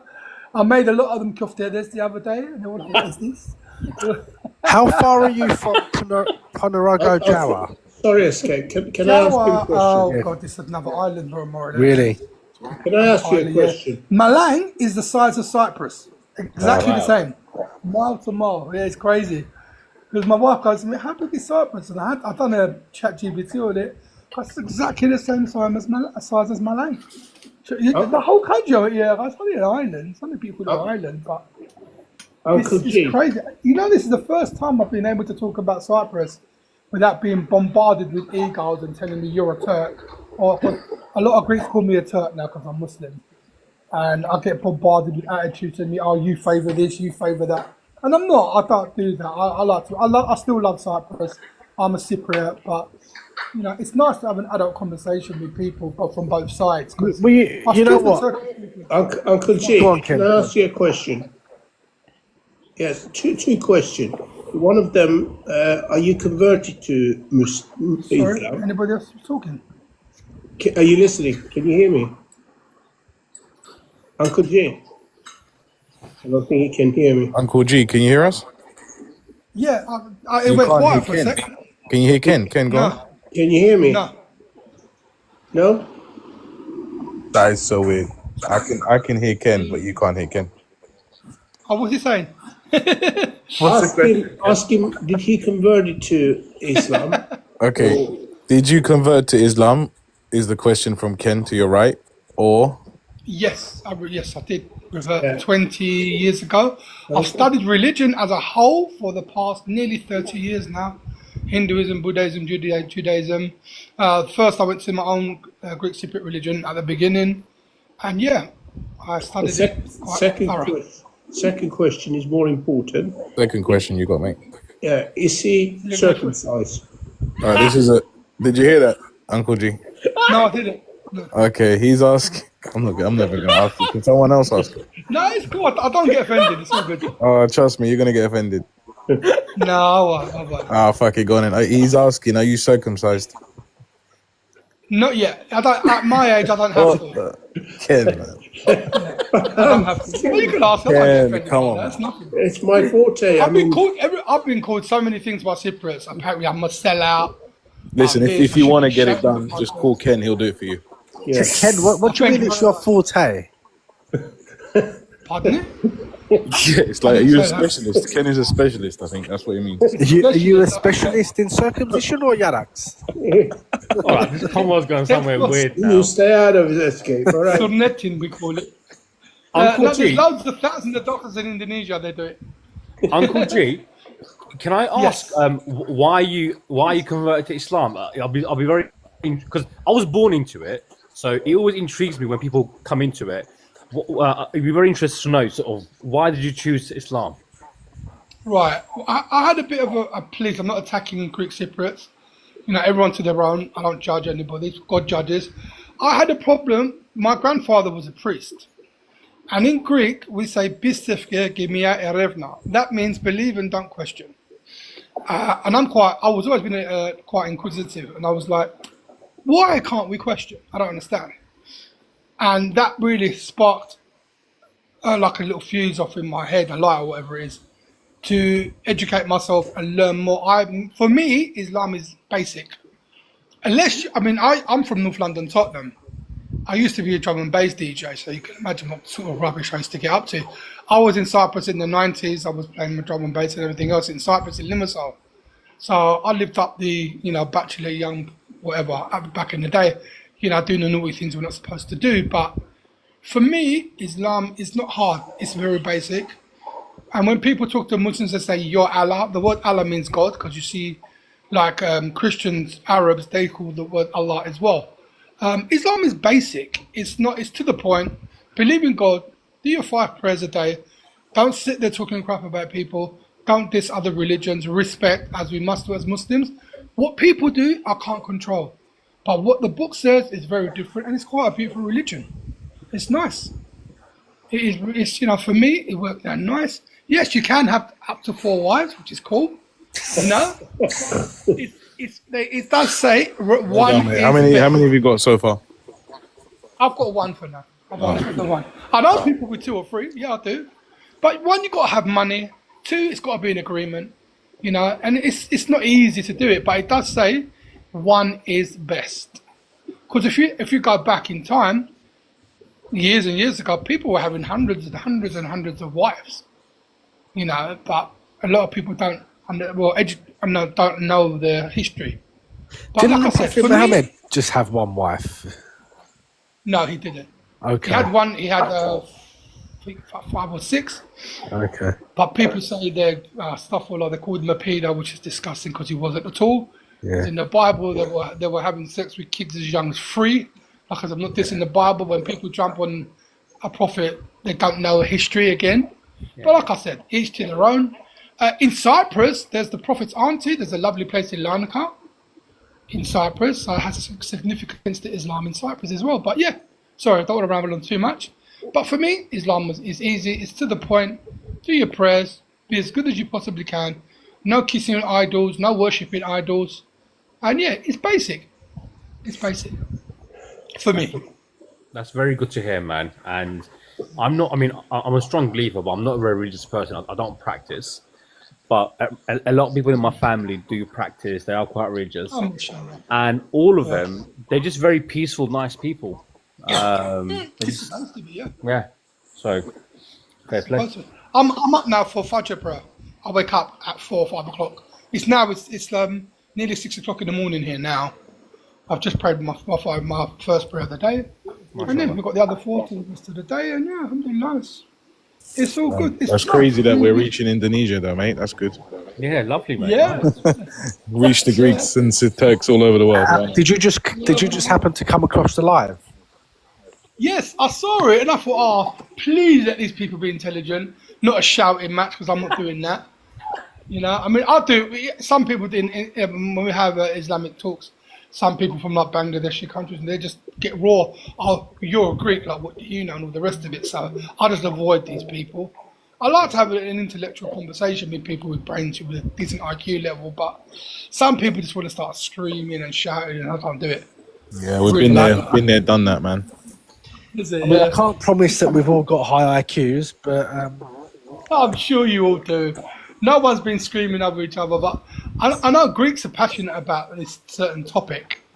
They are, and I've never been able to, all my life in years on this earth, be able to have a civilized conversation about the Cyprus situation. They talk about they done this, they done that, they done this, and it's just like, guys, we need to calm down and have a proper talk. And it's nice, first time ever. It's been really nice. You know, I'm 56 and I'm having this talk. It's lovely. It's nice. It's really cool. It's really cool. It's nice. It's really cool to have this conversation with everyone. You know, anyone's asked me any questions, please. I've got a question, man. I mean, you're in a very unique position because you're a Greek Muslim. What do you think about the Cyprus issue? I'm not saying that Muslim or Islam is connected to the North, but I mean, have you got a different view of it now, or? I mean, I tend to not listen to people too much because you get the one side of the story. You know, if you do your research, you can see basically, in my opinion, it was all the old Winston Churchill tactic called divide and conquer. Before time, Greeks and Turks did get on. You know, there's so many Greeks and Turks that the Turks end up being Greek and the Greeks end up being Turks because they've all mixed. They're all mixed. They weren't all at each other's throat. It's only when the politicians got involved and destroyed their relationship. My mum used to even tell me, you know, my mum used to live in the villages and said, we all got on. At first she didn't because she was pissed off because I'm Muslim, but then she calmed down and told me the truth. Where's your mum from? Sorry, Uncle G? Limassol. No, she's from a little village called Laya near Lefkara, which is as you go towards from Larnaca to Limassol, it's a little pocket village. Yeah. She's from there, where my grandfather was a priest there. He had a church there. And they used to tell me also, when I lived in Cyprus, I asked lots of questions. And people were saying, our best friends were Turkish, Cypriots. We all got on. An imam that was Turkish, friend of mine, he told me we were all eating together. They all got like a lamb out for us because they know we didn't eat pig. I don't know how much you know about the political issue, but what would you like to see, like some sort of solution, or do you think it should stay as it is? I personally don't believe there will be a solution to the problem because, as I said, too many egos are involved. It would be lovely. It would be really nice if, I mean, we get the Greek Cypriots go to the Turkish side to buy stuff. Yeah.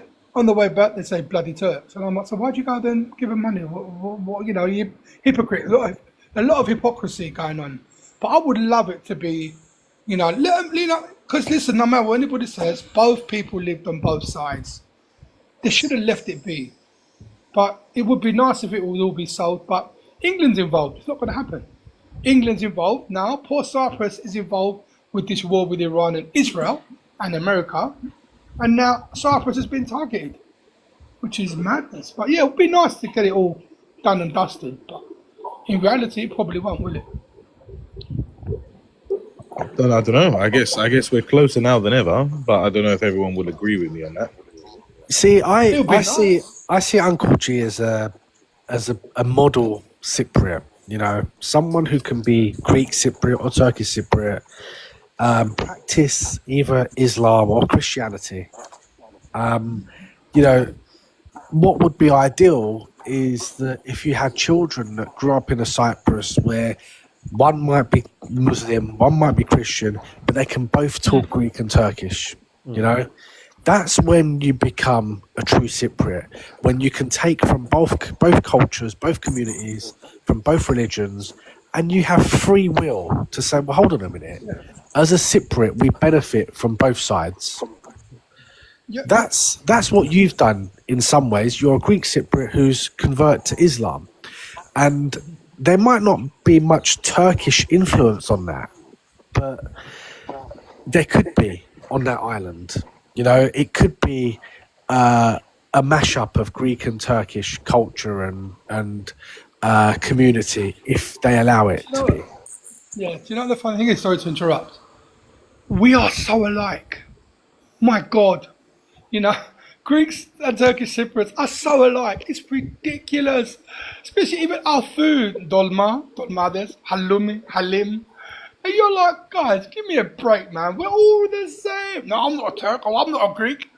Give me a break, guys. We're the same people. We all look virtually the same. You know, we act the same. We all got egos, and it makes me laugh. My Turkish Cypriot friends, I've got so many of them, and they go, we're so similar. It's just stupid. But the thing is, the Greeks, when you tell them I'm Muslim, impossible, right? Impossible. That's why. Somewhere in your family there was a Turk. I goes, why do you say that? You can't be a Greek Muslim. I goes, but I am. No, it can't be right. And they just get up, they start jumping and shouting, you know, with not having any acceptance that I'm a Greek Cypriot, from both my sub-parents are Greek Cypriot, but I'm a Muslim. They just won't accept it. But it's mental because we're so similar. We're so similar. That's just it. It does my head in. It really does sometimes. But I laugh at it now. Yeah, it's quite refreshing to hear you, Uncle G. I can't lie, man. Yeah. Oh, thanks. I appreciate that. Yeah. I mean, Very you know, different. I'm listen, as a Muslim, I don't know if you're aware, Islam was the first and only religion to abolish racism. Our first person who called the prayer, we called the azan, was black. Bilal Habashi. You know, and that's right, Labish, that's right. And you can't be Muslim if you're racist. Anyone says I don't like black people, I don't like Indian people, you're Muslim. You can't. You're not. Then you're out of the fold of Islam. You cannot be Muslim. Everybody is the same. And you know, and like I said, I can't talk for people. I can talk about what the Quran and the Sunnah teaches. Like people say you're Sunni or a Shiite. I'm nothing. In Islam, there's no such thing as sex. You know, as a sector of any religion. You know, you have the Salafis and whatnot. I don't involve myself with that stuff. I follow the Sunnah and the Prophet, and that's the end of the story. But you know, Islam, when you study it as a whole, it opens your mind. It opens many things in your life, and it clears up a lot of hypocrisy and rubbish. But what people do, that's a different story. I can't control that one. Do you know what I mean? You said you're a chef. Is it Greek food that you cook out there in Indonesia? No, if you can see my name, Uncle G's, you can Google it. Uncle G's Gourmet Fried Chicken Co. Okay. Was quite successful.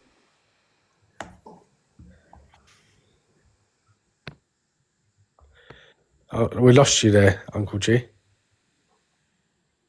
Yep, can't hear you, Uncle G. Not sure where you gone, mate. And I said, I worked too hard for this. Back. We lost you. We didn't hear anything you said. Oh, I'm sorry. Well, basically, I had my own business in England called Uncle G's Gourmet Fried Chicken Co. I specialised in fried chicken. No chemicals, no MSG, everything was made fresh. I made everything by hand. And we used to work with Chelsea Football Club, Watford Football Club, Nike. We had a lot of good contracts. Wow. But as the more successful we got, when I saw my tax bill one year, I was like, it worked out. I was paying total 65% tax. All the taxes, corporate taxes. And I'm like, I worked too hard. I worked too damn hard to pay 65% of my money. So my son looked at me and goes, Dad, let's pack up. That's done. Let's get out.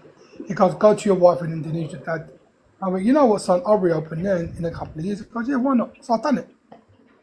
So that's exactly what I've done. But I'm still there. You can Google Uncle G's. You can see me. I'm everywhere. But yeah, I will reopen again. Yeah. But I'm glad. I only miss England, the food. Don't miss nothing. I miss my son, of course, he's still there. But that's it, really. And I don't miss the madness in England. None of it. I really don't. Sorry, guys, if you still there. I do apologise. I'm born and bred from North London, so I was in the thick of it. You know, but I don't miss it. I don't miss the expensive flipping parking tickets. Wherever you go, there's a bloody camera. In Indonesia, there's barely traffic lights. Never mind cameras. Forget, there's no rules on the road. It's all in. Everyone's in. Whatever works, just do it. I've decided to ride. They're mad.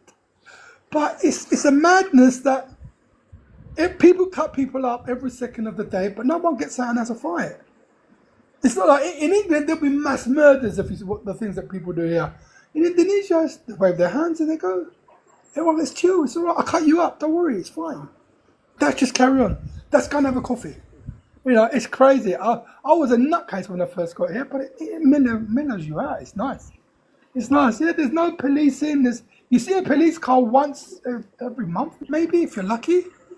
You got a chance of seeing a monkey more than a policeman. I'm not even joking.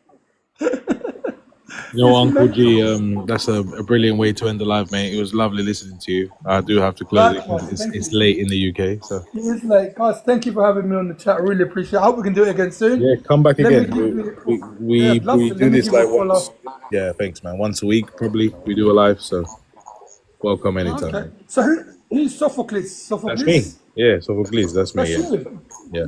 All right, no, cool. Okay, I've just joined your fan club, bro. I'd love it to meet you. All right, mate. Thank Guys, you. You if too. you're listening to me, inshallah, God willing, we'll have another chat about the whole thing. Yeah, definitely. Good night to everybody. Thanks, guys. Good night. God bless. Cheers, guys. Have a good Good evening. night, guys. Take care.